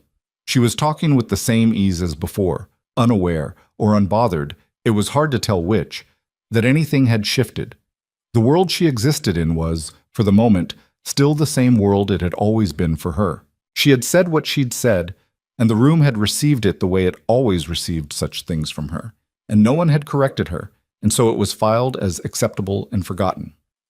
I ate my food, and I said the appropriate things to the people near me, and I watched the room, and I waited. What I was waiting for, I couldn't have told you precisely. I had done what I came to do. The documents were on Richard's desk, the information was in his hands, the landscape had changed in a way that couldn't be unchanged. The waiting was for whatever came next, whatever shape the Caldwell's response was going to take, and I had learned long ago that the response always came. People don't absorb that kind of information and simply adjust quietly and move on. There is always a response. The only variable is how long it takes and what form it arrives in. It arrived during dessert. The dessert course had just been served. Something elaborate with chocolate and a raspberry element, the kind of thing that requires real skill to execute. When Richard Caldwell set down his fork and addressed the table. It started as an announcement about the engagement. A toast, ostensibly. He stood up with his wine glass and he talked about Nathan and Clara, about the wedding that was being planned, about how much the family was looking forward to celebrating properly. It was the kind of speech that has a shape everyone recognizes. Warm, inclusive, the patriarch welcoming a new member into the family. And then it took a turn. He didn't do it obviously. That's what I want you to understand about Richard Caldwell. He was very good at what he did. The shift was subtle enough that half the table probably didn't even notice it happening. He moved from talking about the wedding to talking about the importance of family foundations, about how the Caldwell name represented something that had been built across generations and didn't simply belong to those who carried it, but also to those who married into it, and therefore the expectations that came with that name were not insignificant. He said the word investment 3 times. He said both families twice, each time with a slight pause after it that was doing a great deal of work. And then he looked directly at me. We're grateful, he said, for everyone's participation in making this celebration what it should be. Another pause. And we look forward to all the conversation still ahead of us. He sat down. 30 people applauded politely. Someone said, "Hear, hear." Nathan raised his glass with a smile that didn't move above his cheekbones.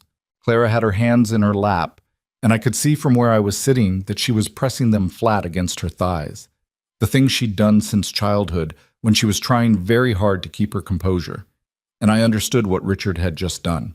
It was a message, delivered publicly, in the presence of his social circle, in the kind of coded language that can always be claimed to mean something innocent if challenged directly.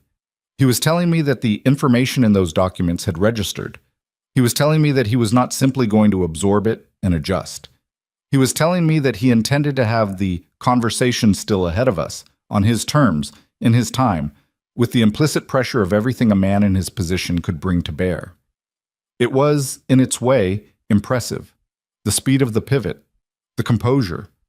It was also a mistake, because he had misread what he was dealing with. He had looked at the documents Gerald left on his desk, and he had processed them through the only framework he had, the framework of negotiation between social equals who both understand that appearances must be maintained and reputation is the real currency. He thought we were in a backroom conversation about leverage and terms. He thought the documents were an opening bid. He didn't understand that I hadn't come there to negotiate. I set down my own fork. I reached for my wine glass. I took a measured sip. And then I stood up. The table went quiet in the way tables do when someone unexpected stands up. Not all at once, but in a ripple, the conversations nearest me stopping first and then the ones further away catching the silence and trailing off. "Thank you, Richard," I said. "That was a lovely sentiment." He looked at me with the particular expression of a man who isn't sure what's coming, but has enough experience to know he should be paying attention. "I'd like to add something, if I may," I said. A pause. He couldn't say no without making the pause itself a statement. "Of course," he said. I looked around the table. 30 people. Some curious, some politely attentive, some already deciding this was going to be the predictable warm addition from the future bride's grandmother. "Richard spoke about investment," I said, "and about family foundations, about what it means to build something across generations. Those are subjects I know something about." I paused. "Some of you may not know this, but I've spent the last 30 years building a company called Harper Legacy Holdings. We operate through several entities in the region, one of which, Meridian Capital Partners, has been a financial partner to the Caldwell Commercial Group for the past 9 years. The quiet that followed was a different kind of quiet than the one that comes from polite attention. It was the quiet of a room recalibrating. I watched it move across the table. The people nearest Richard, his closest social circle, the ones who knew the Caldwell business picture well enough to understand what Meridian Capital Partners meant in that context. I watched their faces change first. Then the change moved outward. Richard's expression had gone very controlled, the way a face goes when someone is working extremely hard not to let it show what it's doing. I share this, I said, not to make anyone uncomfortable, but because Richard is right. Foundation matters. And I think it's important that everyone at this table understands the full picture of what's been built, by both families. I let that sit for exactly one beat. Clara comes from a family that knows how to build things quietly, over time, without needing to announce what it's doing. That's not a limitation. That's a choice. I looked at Sylvia briefly, just for a moment, long enough. Then I looked at Nathan. He was staring at me. The smooth confidence was gone, not replaced by anger or embarrassment exactly, but by something rawer than either of those things, something that looked almost like the beginning of genuine understanding.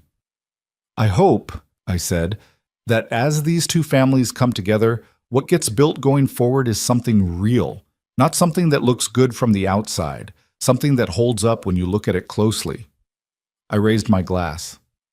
To Clara and Nathan. The room responded.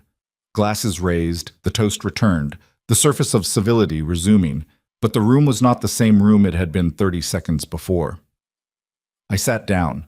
Clara was staring at me from 6 seats away with an expression I'd never quite seen on her face before, something between awe and terror, and something else. Something I recognized because I'd felt it myself once, a long time ago. The particular sensation of the ground shifting in a way that is going to require you to find your footing all over again. Under the table, without looking at me, she reached across the empty chair between us and found my hand and squeezed it once. I squeezed back. The evening broke apart not long after that. These things always do. Once the air has changed in a room, people feel it without being able to name it, and they start finding reasons to leave. Coats were retrieved, cars were called. There were the usual extended goodbyes in the entry hall, the kind that take longer than anyone intends because no one wants to be the first to actually walk out the door. Sylvia left without speaking to me. I noticed that. Several of Richard's business associates, on their way out, shook my hand in a way that was different from how they'd greeted me when I arrived. More careful, more considered. The handshake of people who have just reassigned someone to a different category. Gerald caught my eye from across the entry hall and gave me the small nod that meant he was leaving and that everything was in order and that we would speak tomorrow. Nathan's hand was on Clara's back the whole time, and I watched her tolerate it the way a person tolerates something that's become complicated. Not pulling away, but not leaning in either, existing in the physical fact of it without committing to it. Richard and Margaret stood at the door to see people out, as hosts do. When I reached them, Richard shook my hand. Firm grip, as always. But something had moved in his eyes. "Evelyn," he said. "Richard," I said. There was a full half-second where we simply looked at each other, two people who had spent the evening being very clear without saying very much, and understood each other completely. "We should have lunch," he said. "This week." "Gerald will be in touch," I said. Margaret kissed my cheek when I turned to her. The social kiss, the one that barely grazes the skin. But when she pulled back, she held my gaze for a moment, and I saw something there that surprised me. Not warmth exactly. Not yet. But a different kind of looking than she'd done all evening. The look of a woman who was beginning to revise something. "Thank you for coming," she said. "Thank you for having me," I said. Then I walked down the steps toward the driveway, toward my Honda sitting at the end of the line of expensive cars, and I got in, and I drove home. Mom. Clara called at 11:30 that night. I was still awake. I hadn't expected to sleep, had made myself a cup of tea, and was sitting in my kitchen with a book I hadn't actually been reading. "Gran," she said. Her voice had that sound that comes after crying, not currently crying, but recently. The kind of rawness that lingers in your throat afterward. I need to understand what happened tonight. Come over, I said, if you want to, or we can talk on the phone.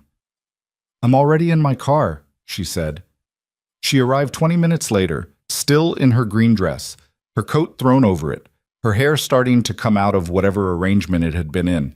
She sat down at my kitchen table, and I put tea in front of her, and I sat across from her, and I told her. All of it. Or most of it. The parts that were hers to know. I told her about the financial structure, about Meridian Capital Partners and what it was, and what it meant in relation to the Caldwell family's holdings. I told her about Gerald's research and what it had found. I told her about Nathan's phone call and the half-second pause that told me everything I needed to know about what kind of calculation was happening behind his eyes when he thought about her. I told her about what Sylvia had said, and I told her about what Richard had said, the "some families are equipped" comment, and Nathan standing nearby and hearing it and doing nothing. Clara sat through all of it without interrupting. She held her mug in both hands and she listened, and her face moved through things. Surprise, anger, hurt, something that was perhaps the very specific pain of having your suspicions confirmed after a long period of hoping you were wrong. When I finished, she was quiet for a while. He heard his father say that, she said finally, and he didn't. No, I said, he didn't. He would say it wasn't the right moment, that making a scene at a party wouldn't. He would probably say that, yes. She turned her mug in her hands. And you think that matters, that he didn't say anything? Clara, I said, I think the measure of a person isn't what they do when it's easy. It's what they do when it costs them something. Standing up to your father in his own home, in front of his friends, costs something. He chose not to pay it. I paused. That's not a verdict on who he is forever, but it's information about where you are on his list of priorities. She was quiet. He loves me, she said, for the third or fourth time since this began. But this time it came out differently. Not as a defense, not as a conviction. Almost as a question she was genuinely asking herself. I believe he does, I said, in the way he's capable of loving someone. But I think the version of love he was raised with is a transactional thing. It comes with terms, with conditions about what you contribute and how you present, and whether the people around you see what they expect to see. I leaned forward slightly, and I don't think that's the kind of love you deserve. I don't think it's even close. Clara's eyes had gone bright. I gave up things for him, she said. Already. Little things, and some bigger things. I stopped seeing certain friends because they weren't the right kind of people, he said. I changed how I talked about my background in certain situations. I practiced not mentioning where I grew up because he said it put people off. She stopped. The words were coming out with the particular velocity of something that's been dammed up for a long time. I was becoming someone smaller. I knew it was happening, and I kept telling myself it was just adjustment, that all relationships require adjustment. They do, I said. But there's a difference between adjusting to another person and disappearing into them. She put her face in her hands, not crying, just covering, the way you cover when the full weight of something lands on you and you need a moment before it's visible. I didn't reach over. I let her have the moment. After a while, she lowered her hands. Her eyes were wet, but her voice was steady. The ring, she said. I waited. He picked it out himself. He was proud of it. He wanted me to love it. She looked at her left hand, at the large cushion-cut diamond that had announced itself at every gathering for the last several months. And I do love it. It's beautiful. A pause. But now I keep thinking about that phone call he made to you, before he told me he was going to make it. And I think, what else has he not told me?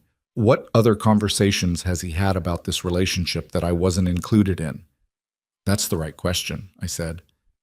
It makes me feel sick, she said, that I'm only asking it now. You were in love, I said. That's what love does for a while, so it occupies the space where the questions would be. It's not weakness. It's just the sequence of things. She looked at me for a long moment. What do I do, Gran? I thought about how to answer that. I've thought about it many times since, whether I answered it the right way, whether I said what I should have said, or whether there was something better, more precise, that I missed. I think you already know what you need to do, I said finally. I think you've known for a while, and you've been waiting to feel ready, or waiting for permission. I looked at her steadily. I can't give you permission for something that's yours to decide, but I can tell you that whatever you decide, whatever it is, I will be here, in this kitchen, with tea. A pause. And you have never needed anyone's permission to trust yourself. She looked at the ring again. Then she looked up at me. He's going to be blindsided, she said. He thinks this is fixable. He's going to want to talk and explain, and he probably will, he said. And I'll want to let him, she said, because that's the terrible thing about caring about someone. Even when you can see clearly, you still want it to be different than it is. Yes, I said. That part doesn't have a shortcut. She nodded slowly, turned the ring on her finger, then she took it off. She set it on my kitchen table between us, and she sat back, and she let out a breath that she seemed to have been holding for a very long time. We sat like that for a while, not talking, just sitting in the kitchen with the tea and the ring on the table and the particular quiet of a night that has finished saying what it needed to say. Nathan came to my house the following morning. I hadn't expected that. I'd expected him to call Clara, to try to navigate through her, to do what he'd always done when things were complicated, which was to smooth the surface of it and hope the complication dissolved. But he came to my door at 9 in the morning in a coat he clearly hadn't changed from the night before, looking like a man who hadn't slept. I opened the door. I looked at him. "Can I come in?" he said. I considered it for a moment. Then I stepped aside. He came into my kitchen. He didn't sit down immediately, stood near the doorway, hands in his pockets, looking around at the modest kitchen he had first assessed and dismissed nearly a year ago. "My father called me last night," he said, "after you left. He explained—" He stopped. "He explained some things." "I assumed he would," I said. "You own Meridian," he said. It wasn't a question. "Harper Legacy Holdings owns Meridian," I said. "I own Harper Legacy Holdings." He looked at me. And I want to be fair to Nathan Caldwell here, because fair matters more to me than victory. He looked genuinely shaken. Not in the way of someone whose plan has been disrupted, but in the way of someone who is confronting a significant revision to the picture they believed was accurate. "How long have you 30 years, I said. He was quiet for a moment. "Why didn't you say anything?" he said. "From the beginning, when we first—" "Would it have changed how you treated her?" I asked. "If you'd known who I was from the start? If I'd walked into that first dinner and announced my net worth in the name of my holding company, would that have changed things?" He opened his mouth, closed it. "Because if it would have," I said, "that's exactly the problem. That's not a defense of my secrecy. That's an indictment of what you were using to decide how to treat people." He sat down then, lowered himself into the chair across from where I was standing, as if his legs had made a decision his brain hadn't caught up with yet. "I love Clara," he said. "I know you believe that," I said. "I do." His voice was firmer now. "Whatever you think of my family, whatever the situation is with the business, that has nothing to do with how I feel about her." "Nathan," I said. I sat down across from him. "Your father made a comment last night about some families being equipped for certain events. You were standing 15 feet away. You heard it. You said nothing." I watched his face. "Why?" He was quiet for a moment. "It wasn't the right time to—" "When is the right time?" I asked. "When is the right time to tell your father that the woman you love deserves better than to be discussed like a financial liability at her own engagement party?" The word liability landed on him visibly. "I didn't think of her that way," he said. "I know you didn't," I said. "That's what I'm trying to tell you. You didn't think of her that way consciously in your own understanding of yourself, but you also didn't say anything. And silence, Nathan. Silence in those moments isn't neutral. It's permission. It tells the person who said the thing that the thing is acceptable. And it tells Clara, wherever she is in that room, that when it really costs something to stand up for her, you'll find a reason to wait. He looked at his hands. They were clasped on my kitchen table, and I noticed that they weren't entirely steady. She took the ring off, he said. His voice had gone very quiet. She texted me this morning. She said she needed time. He stopped. I don't want to lose her. I believe that, I said. Then help me, he said. Tell me what to do. Tell me what she needs. I looked at this young man across my kitchen table. 29 years old, not a villain. I had never thought he was a villain, not even at the worst moments. Just a person shaped by 30 years inside a system that taught him certain things were true, certain measures were valid, certain hierarchies were the natural order of the world, and who had never, until this kitchen table, been placed in a room with someone who could look at that system clearly and decline to participate in it. I can't tell you what she needs, I said. I can tell you what I've learned, after 72 years and everything that's taught me. I paused. The people worth keeping in your life are not the ones who perform love when it's convenient. They're the ones who show up when showing up costs them something, when they're tired, when they're scared, when their family is watching, when the moment is inconvenient. I looked at him steadily. Clara has been showing up for you. She has been adjusting and accommodating and making herself smaller in ways I suspect you didn't even fully notice because the smallness was so gradual. He flinched. The question you need to answer, I said, is not, what do I do to get her back? That's still the wrong question. The question is whether you're willing to become someone who would have spoken up when his father said those words. Not because I'm watching, not because the financial picture has changed, but because it was wrong, and she deserved better. I sat back. If the answer to that question is yes, genuinely yes, not performed yes, then that's the conversation to have with her, not with me. He was quiet for a long time. And if she doesn't want to hear it, he said, if she's already decided, then you respect it, I said, because loving someone means you respect their right to walk away from you, even when it hurts. He sat with that. Outside, a car went past on the street, and somewhere down the block, someone's dog was barking, and my kitchen was full of the ordinary sounds of an ordinary Tuesday morning. Finally, Nathan stood up. He straightened his coat. He looked around the kitchen one more time, the kitchen he had assessed and categorized and filed under modest and limited nearly a year ago. He looked at it the way a person looks at something when they're recalibrating what they see. Thank you, he said, he stopped, for being honest with me. I've been honest with everyone, I said. That's the only thing I know how to be. He nodded. He walked to the door. He stopped with his hand on the frame. The Meridian Agreement, he said, without turning around.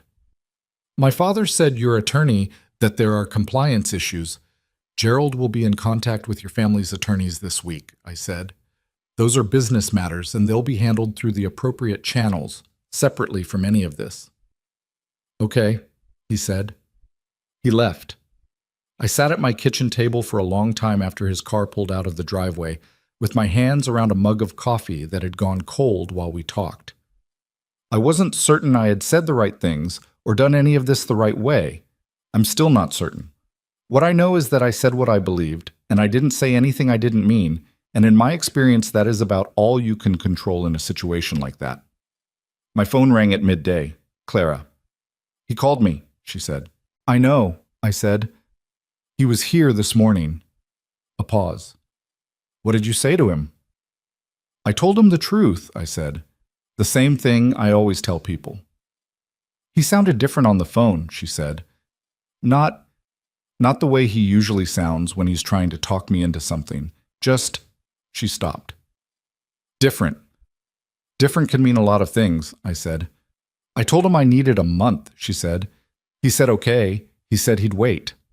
A pause. He also said he talked to his father after he left your house. He told Richard that if he ever made a comment like that about me again, he'd leave the dinner. Another pause, longer. His father apparently didn't take it well. I said nothing. I don't know if that changes anything, Clara said. I don't know if one conversation is, I don't know what any of this means yet, Gran. You don't have to know yet, I said. That's what the month is for. She exhaled. I feel like I lost 10 pounds just taking that ring off, she said. That's terrible to say. It's honest, I said. There's nothing terrible about honest. She was quiet for a moment. Gran, she said. The company. Harper Legacy Holdings. How long have you... how did you... I didn't know. I didn't know any of it. I know you didn't, I said. Why didn't you tell me? I thought about how to answer that, about the 30 years of quiet building, the intentional simplicity of my days, the choice I'd made before Clara was even born to keep the two worlds separate. Because I wanted you to know me, I said. Not what I had, not what I'd built. Me. The person who makes pot roast and grows tomatoes and drives a car that runs perfectly well, even if it embarrasses people. A pause.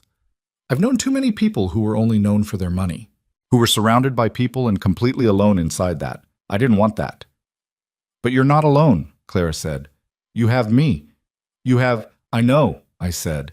And now you know all of it. Both things can be true. She was quiet for a moment, then softly, I love you, Gran. I love you too, sweetheart, I said. Come for dinner this week. I'll make the pot roast. After we hung up, I sat for a while longer. The afternoon light was coming through the window at that low winter angle, the same sharp, clarifying light that had been coming through for months, illuminating the kitchen in its steady, unremarkable way. I thought about the ring sitting on my kitchen table the night before, the weight of it, the fact that Clara had known exactly where to set it down. Then I got up, rinsed my coffee mug, and went to start thinking about what else needed doing. The Meridian Compliance Review would take another few weeks to fully resolve, and there were decisions to be made about how that process would go. The Caldwells would come to the table with their attorneys, and they would try to negotiate the terms of the restructuring, and that process would take as long as it took. None of that concerned me urgently. It was business, and business had its own pace, its own logic, its own resolution. What concerned me was a different kind of resolution entirely, the kind that doesn't get filed in documents or concluded in attorneys' offices, the kind that happens in kitchens, over tea, in the slow work of a person finding their way back to themselves after a year of becoming someone smaller. That resolution was going to take time, but I had learned over 72 years that the things worth having always did.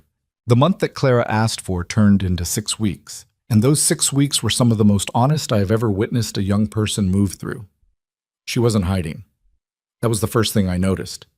In all the years I'd watched people go through hard things, the instinct almost universally was to go somewhere private with the pain, to close the curtains, and not let anyone see the working through of it. Clara did the opposite. She showed up. She came to my kitchen 4 times in those 6 weeks. She called her mother, my daughter Diane, who lives 3 states away and who had her own complicated feelings about all of this that I'll get to. And she had the long, difficult conversations that she'd been avoiding for the better part of a year. She went back to seeing the friends she'd drifted from, the ones Nathan had described as the wrong kind of people, and she sat with them and told the truth about what the last year had looked like from the inside. I think that was the bravest thing she did, actually. Not leaving. Leaving is hard, but it's a single decision, a door you close. What Clara did in those 6 weeks was harder. She stood in the wreckage of a future she'd built in her imagination, and she looked at it clearly, piece by piece, without trying to salvage the version she'd wanted or pretend that the wanting hadn't been real.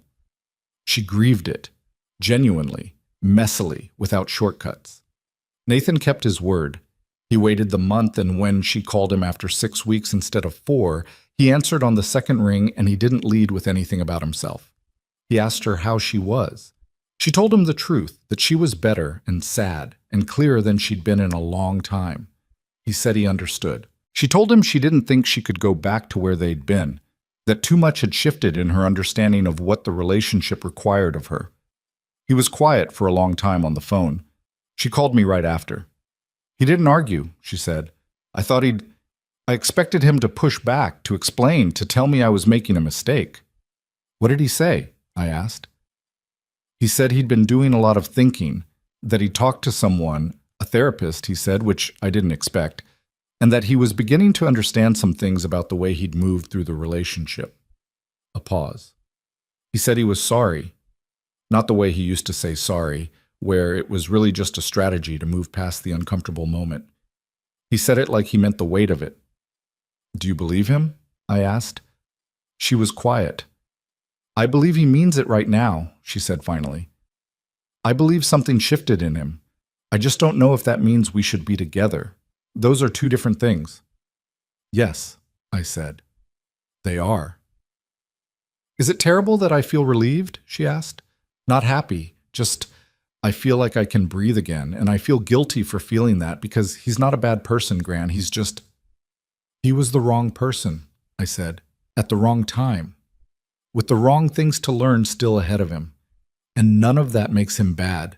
It just makes it not right. She exhaled on the phone, long and slow. Why does not right still hurt so much? Because you loved what you hoped it could be, I said.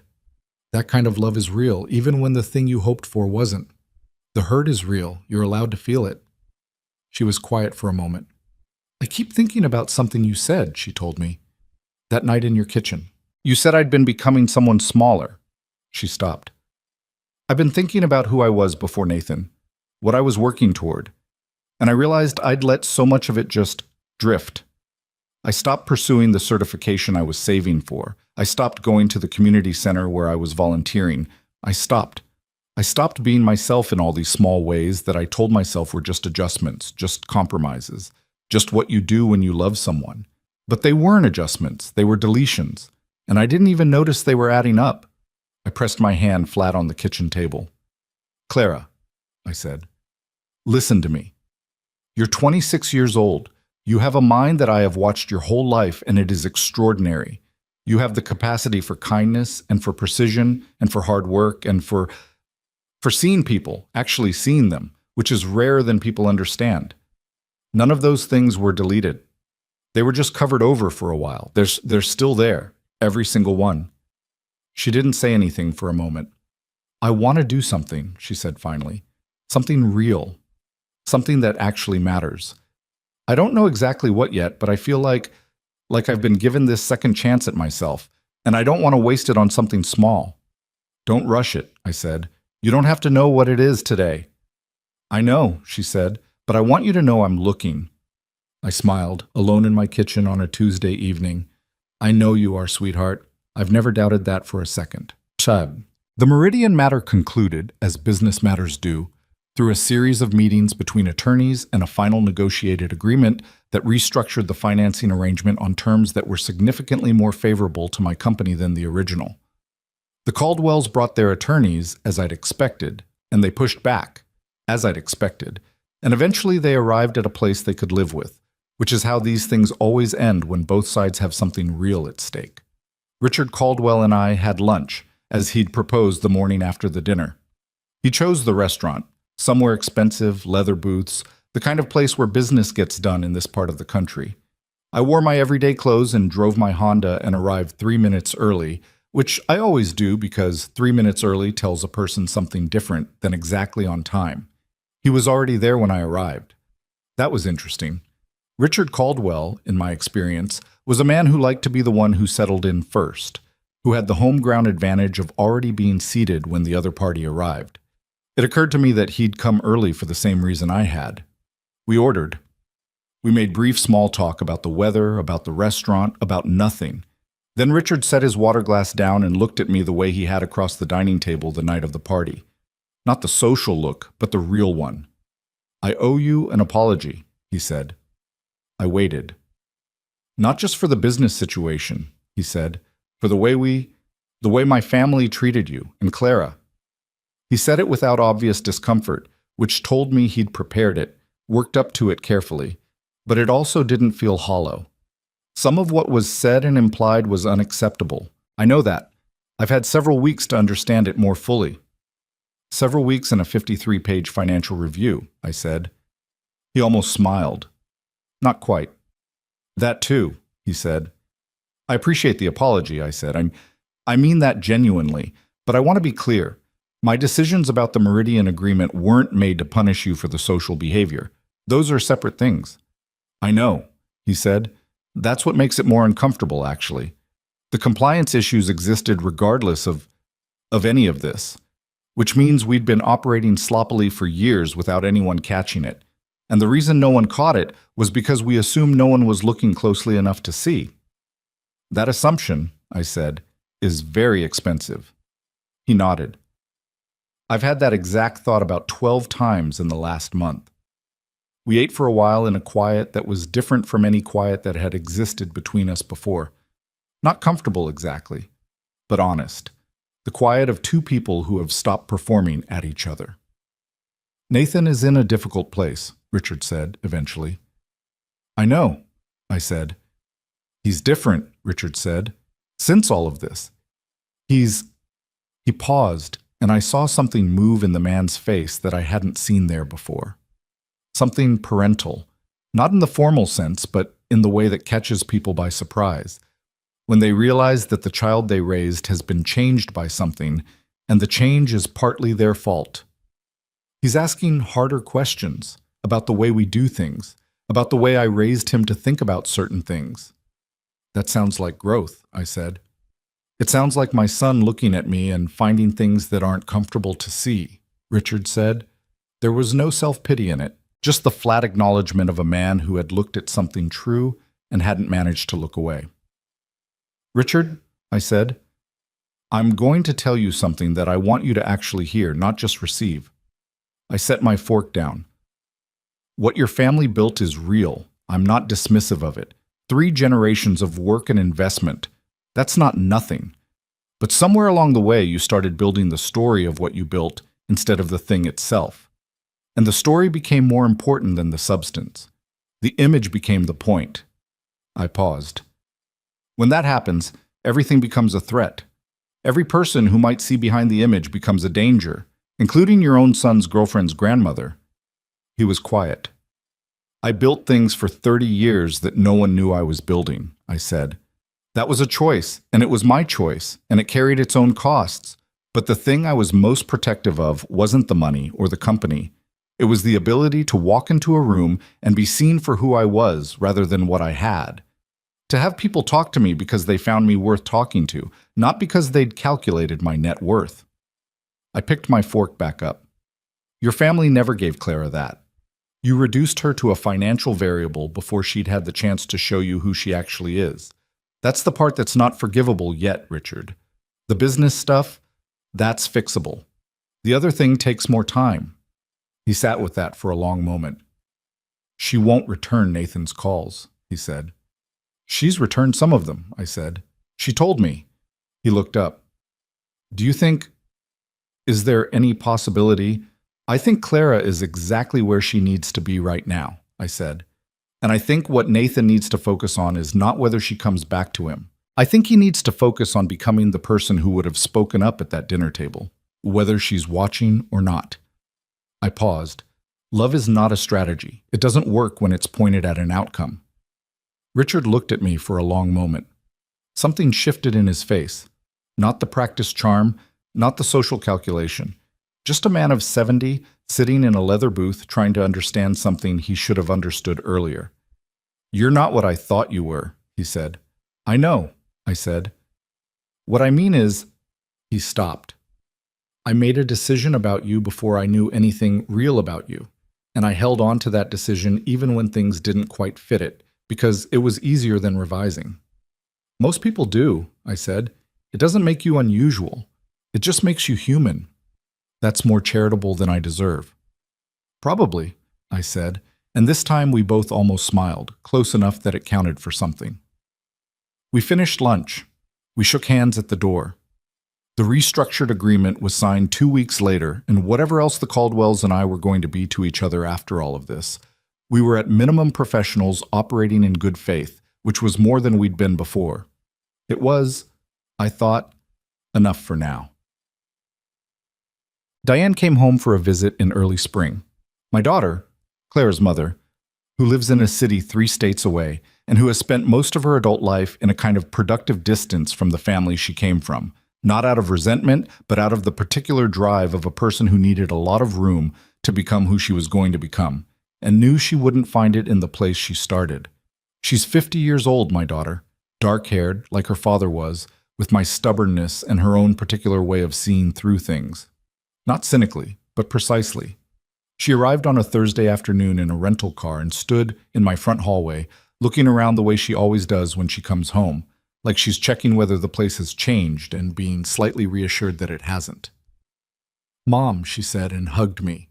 We had a few days together, the three of us, me, Diane, and Clara, in a configuration we hadn't had in years. It was not all warmth and ease.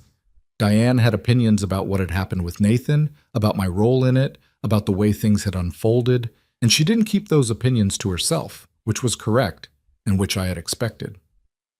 "You could have told her earlier," Diane said to me on the second evening, when Clara had gone to bed and we were in the kitchen with tea the way we always ended up. "About the company, about all of it, years ago." "You knew," I said. "You've known since you were 30. "I knew after I'd already made most of my major life choices," she said. "If I'd known at 26, she stopped. "I'm not saying it would have changed things. I'm saying I would have understood the ground differently." "That's exactly why I waited," I said. "I didn't want you understanding the ground through my money. I wanted you to trust your own." She looked at me for a long moment. "That's a reasonable thing to want for your child," she said. "It's also a little bit a decision you made for us instead of with us." I sat with that. "You're not wrong," I said. "I'm not angry about it," she said. "I want to be clear. I'm not angry. I understand the reasoning. I just—" She wrapped both hands around her mug. "I spent a long time wondering if I was doing enough, building enough, if I was measuring up to some standard I couldn't quite see. And it turned out the standard was partly invented because I didn't have the full picture of where I came from. I'm sorry for that," I said. "I mean that." "I know you do," she said. "That's the frustrating part. You're never careless, Mom. Every choice you made was considered and intentional. That almost makes it harder." She looked at me.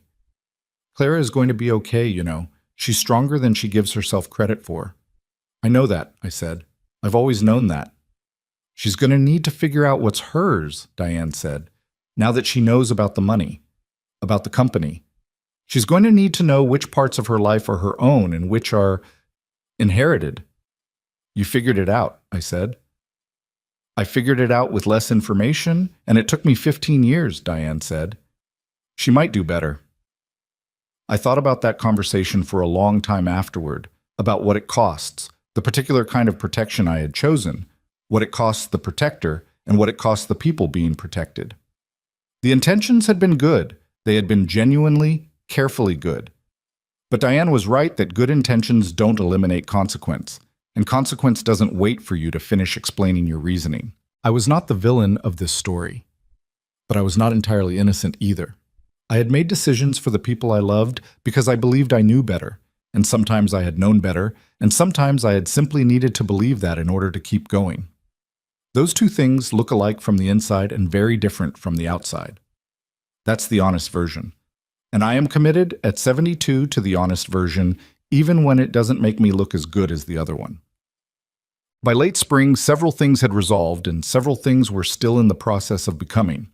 The Meridian Agreement was finalized. The Caldwells had restructured two of their over-leveraged properties and were operating on more honest financial footing, which would probably be good for them in the long run, even if the process of getting there had been humbling. Richard and I had a professional relationship that was functional, and occasionally, in small moments, something slightly warmer than that. Margaret Caldwell sent me a note, handwritten on good paper, the kind of gesture that reveals something about a person's upbringing, that they still write notes by hand. It was brief. She said that she had done a great deal of thinking in recent months, that she understood some things had been said and implied that she was not proud of, and that she hoped there was space, in time, for something better between us. She signed it with her name only, not her title or her address or any of the other markers she usually attached to herself. I read it twice. Then I wrote back, also by hand. I told her I appreciated the note, that I thought space and time were both reasonable things to ask for, that I hoped she was well. It wasn't forgiveness in the complete sense, but it was a door left open, And at our age, with all the time that has already passed, a door left open counts for something. Nathan, and this genuinely surprised me, though it probably shouldn't have, enrolled in an 8-week course on financial ethics and nonprofit management at the local university extension program. Clara told me this with the particular expression of someone who isn't sure what to do with information that doesn't fit the narrative they've been running. "Is that for real?" she asked me. "Or is it a gesture?" "I don't know," I said. "Why don't you wait and see what he does after the 8 weeks are done?" "He also called my mother," Clara said, "out of nowhere. He called Diane and he apologized to her for... He said he'd made Clara feel like where she came from was something to be embarrassed about. And he wanted her mother to know he understood that was wrong." I said nothing. "She didn't go easy on him," Clara said. "She wouldn't," I said. "She said she appreciated the call, but that the person he needed to stop making feel embarrassed was me, not her. And she said that if he was doing these things to get me back, he needed to stop and do them because they were the right thing to do." Clara paused.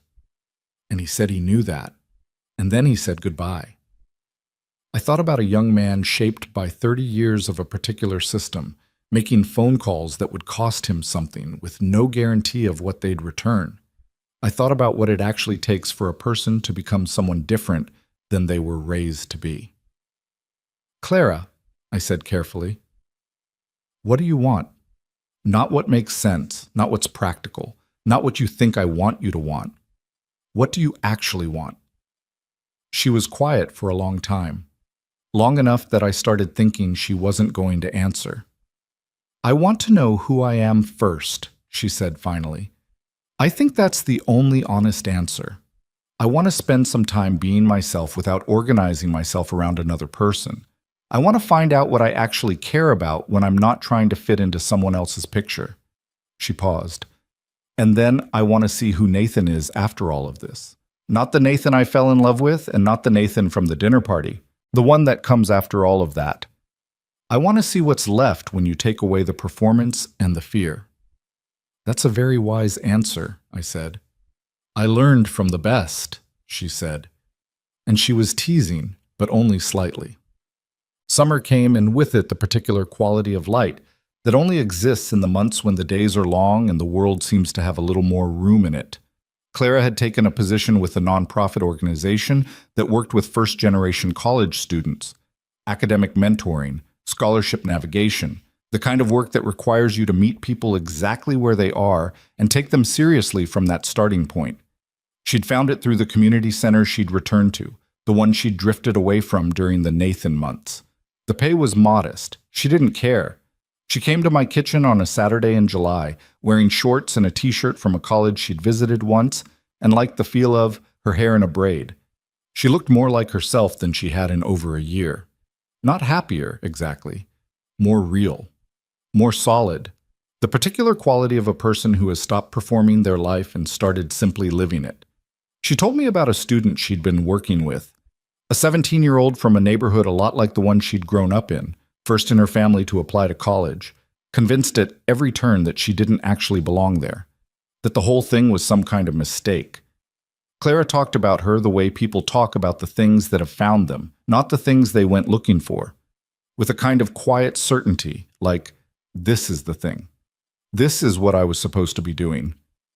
She reminds me of myself, Clara said, not the circumstances. Her circumstances are harder than mine were, but that feeling of being in a room and waiting for someone to figure out you don't belong there. I know what that feels like from the inside, and I know it's a lie, but it's a very convincing one when you're 17 and everyone around you seems so sure of themselves. What do you tell her? I asked. I tell her the truth, Claire said, that half the people who seem sure of themselves are performing it, and the other half built the certainty by doing hard things and getting through them. She looked at me. I tell her she's already doing the hard thing. She's already in the room. I looked at my granddaughter across my kitchen table, the girl who used to do homework here, who used to ask me questions about everything, who used to eat crackers and wonder whether love lasts forever or changes into something else. Clara, I said, I want to tell you something. She looked at me. I spent 30 years building something that I kept hidden because I was afraid of what visibility would cost me, I said. I was afraid of being seen for what I had rather than who I was. And that fear was legitimate. I'd watched it happen to other people, and I didn't want it for myself or for the people I loved. I paused. But I've been thinking lately, since all of this, about the other side of that choice. The cost of keeping things hidden, of holding yourself back from being fully seen, even by the people who love you. Grant, let me finish, I said. The girl you're working with, yeah. The 17-year-old who's waiting to be found out. The thing that would help her most is not just someone telling her she belongs. It's seeing someone who actually looks like her standing fully in their own story, not apologizing for where they came from or how they got there. I looked at her. I hid myself for 30 years, and some of that was wisdom, and some of it was fear, and I don't always know anymore which was which. But I know that what you're doing, standing in that room with that girl and being honest about who you are and where you come from, that is worth more than any amount of hiding. Claire's eyes had gone bright. You're not a hider, she said. I kept a 30-year secret from you, I said. That's a form of hiding. I'm not being hard on myself about it. I'm just being accurate. She was quiet. The point, I said, is that you don't have to make the same calculation I did. You can be both things, where you come from and what you're building. You don't have to choose between them, and you don't have to protect yourself by keeping one invisible. She reached across the table and took my hand. Not the way children take the hands of adults, needing something. The way equals reach for each other, offering something. I'm going to be okay, she said. I know, I said. I've always known that. Not because of you, she said. I mean, yes, because of you, partly. You've always been there. But also, I'm going to be okay because I'm going to make myself okay. Because I'm choosing that. That's the whole thing, I said. That's the whole lesson right there. She squeezed my hand once and let go, and then she picked up her tea and took a long sip, and I picked up mine, and we sat in the kitchen on a summer Saturday with the light coming through the window, and it was ordinary in the best possible sense of that word. Nathan and Clara had coffee in September. She told me about it afterward, sitting in the same kitchen, in the same chair, like the geography of the important moments in her life keeps returning to this room, which I suppose it does, which makes me feel something I don't have a clean word for. She said he seemed different, not performed different, not strategy different, just different in the way that people are when they've spent several months actually looking at themselves rather than the image of themselves. He'd finished the 8-week course and enrolled in a second one. He'd started going to his own therapist weekly, not the crisis kind, but the ongoing kind, the kind that means you've accepted that there are things in you that require regular attention. He'd had a series of hard conversations with his father that had not resolved anything completely, but had changed the texture of their relationship in ways that were real, even if they were uncomfortable. He told Clara he understood that she might never come back, and that he was not doing any of these things as a campaign to change her mind. He said he was doing them because the dinner party had functioned as a kind of mirror for him. He'd been forced to see his own face clearly for the first time, and what he'd seen had not been something he could simply close his eyes to afterward. He said something that stuck with me, Clara told me. He said that watching you stand up at that table was one of the most clarifying moments of his life. Not because of the business stuff, because you were so completely yourself. You weren't performing anything. You weren't managing anyone's perception of you. You stood there and told the truth and let whatever was going to happen, happen. She looked at me. He said he'd never seen anyone do that in a room full of people like that, and that he realized he'd never once done it himself. I sat with that for a moment. He's not wrong, I said, about what it looked like, but I want you to know it wasn't comfortable. Standing up in that room, my hands weren't shaking, but that's because I've had 30 years of practice. It was still hard. It still costs something every time. Don't let the steadiness fool you into thinking it's easy. So how do you do it? Clara asked. When it costs something and you're scared but you do it anyway? I thought about this. About the early years. About the rooms I'd walked into alone when I was younger than Clara is now, when I had nothing but the particular stubborn belief that what I'd decided was true was actually true. You remember that the cost of not doing it is higher, I said. It's not courage, exactly. Courage makes it sound like you've conquered the fear. You haven't. The fear is still there. You just decide that what you lose by giving into it is more than you're willing to lose. I paused. And you remember who you are before you open the door, before the room has had a chance to tell you who you should be. Clara was quiet for a moment, looking at her tea. We're going to get dinner next month, she said. Me and Nathan, not back together, just dinner, to see who we are to each other now that everything is different. How do you feel about that? I asked. Nervous, she said, and okay with being nervous. She looked up. Is that a reasonable place to be? That's exactly where you should be, I said. I don't know what came of that dinner. Or rather, I know what Clara told me afterward, which was that it was honest and strange and better than she'd expected, and that she needed more time, which is what she'd been needing all along, which is what everyone needs and no one is ever given enough of. What she and Nathan would eventually be to each other, whether the work he was doing would reshape him into someone she could trust, whether trust reshapes into love or stays as something quieter and better in its own way. That story was still writing itself. It belongs to them, not to me. I know my part of it, and I know where my part ends. It is November now. I'm sitting in my kitchen, which is where I seem to do most of my living and all of my important thinking, and the light is doing that low, sharp winter thing again. The thing it did the morning after the engagement dinner when I sat here and felt for the first time in the whole long arc of this story that it was going to be all right. The 3 plants on the windowsill are still here. The photograph of Clara, I've added one recently from last summer, where she's laughing at something outside the frame and looks completely, entirely herself, is on the refrigerator next to the older one. My Honda is in the driveway.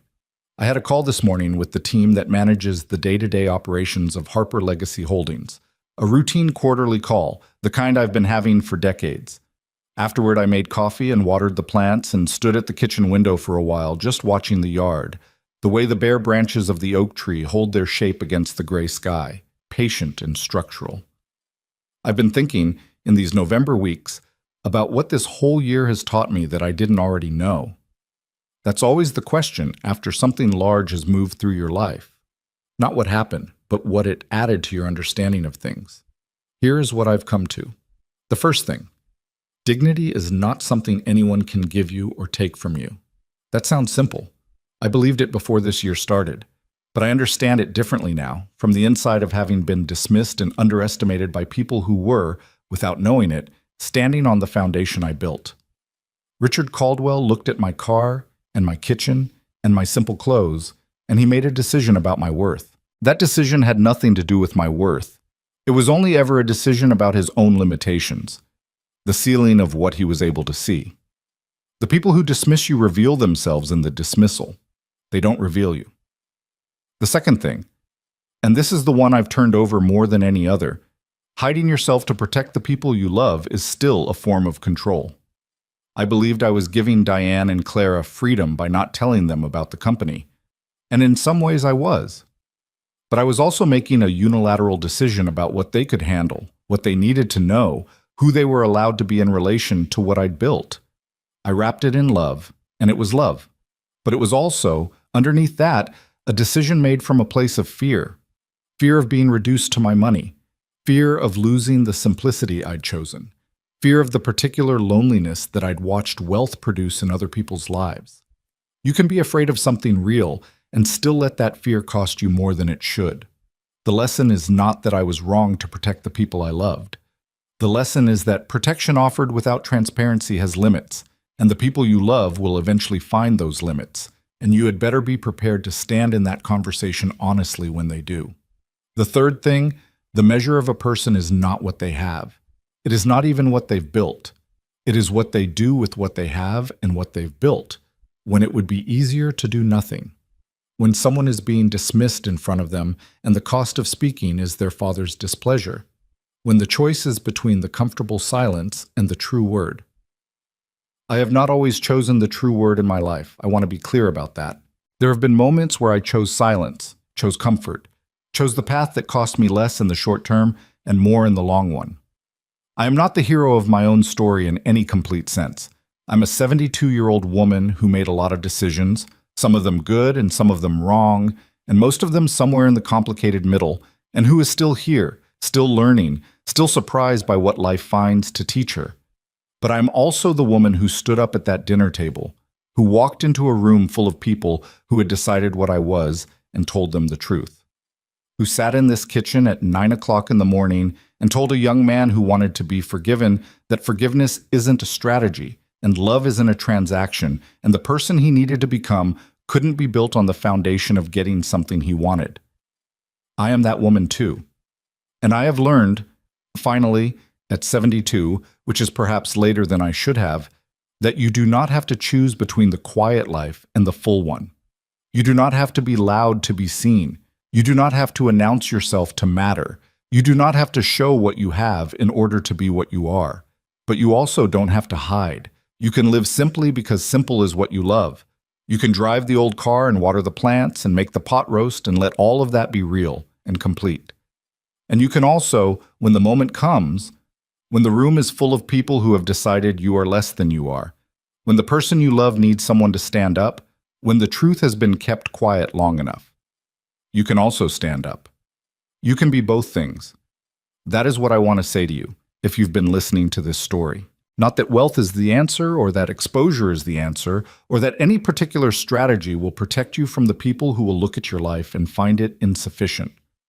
What I want to say is this: know who you are before you walk into the room.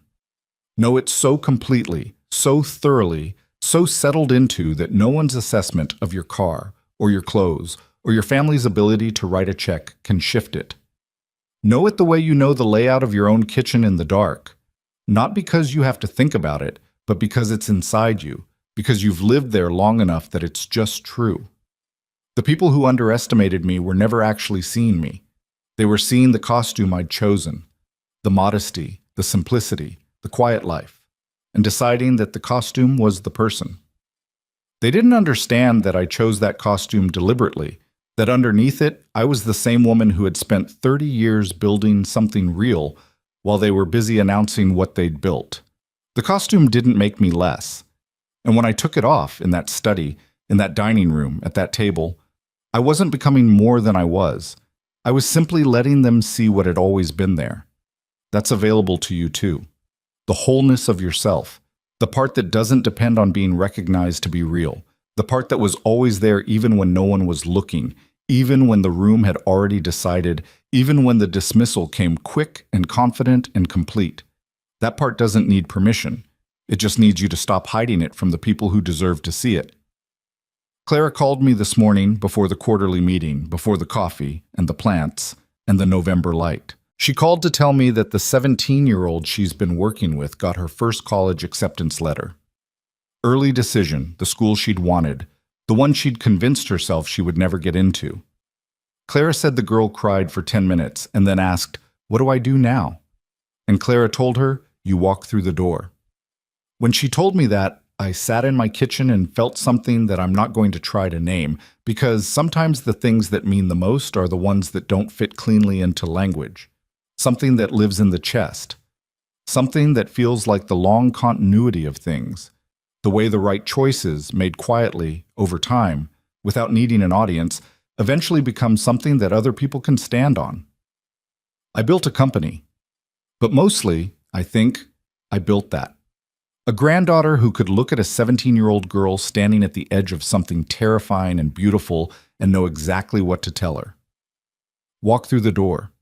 I'm going to go water my plants now. Make some coffee. The Honda needs an oil change, and I've been putting it off, so I'll probably do that this week. Ordinary things. The good ordinary texture of a life that doesn't need to announce itself to anyone.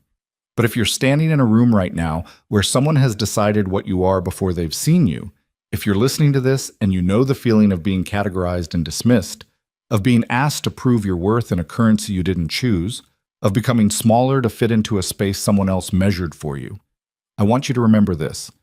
You are not the assessment. You are the thing they failed to see. And the right room, the right people, the right life will not require you to earn your place in it before you've walked through the door.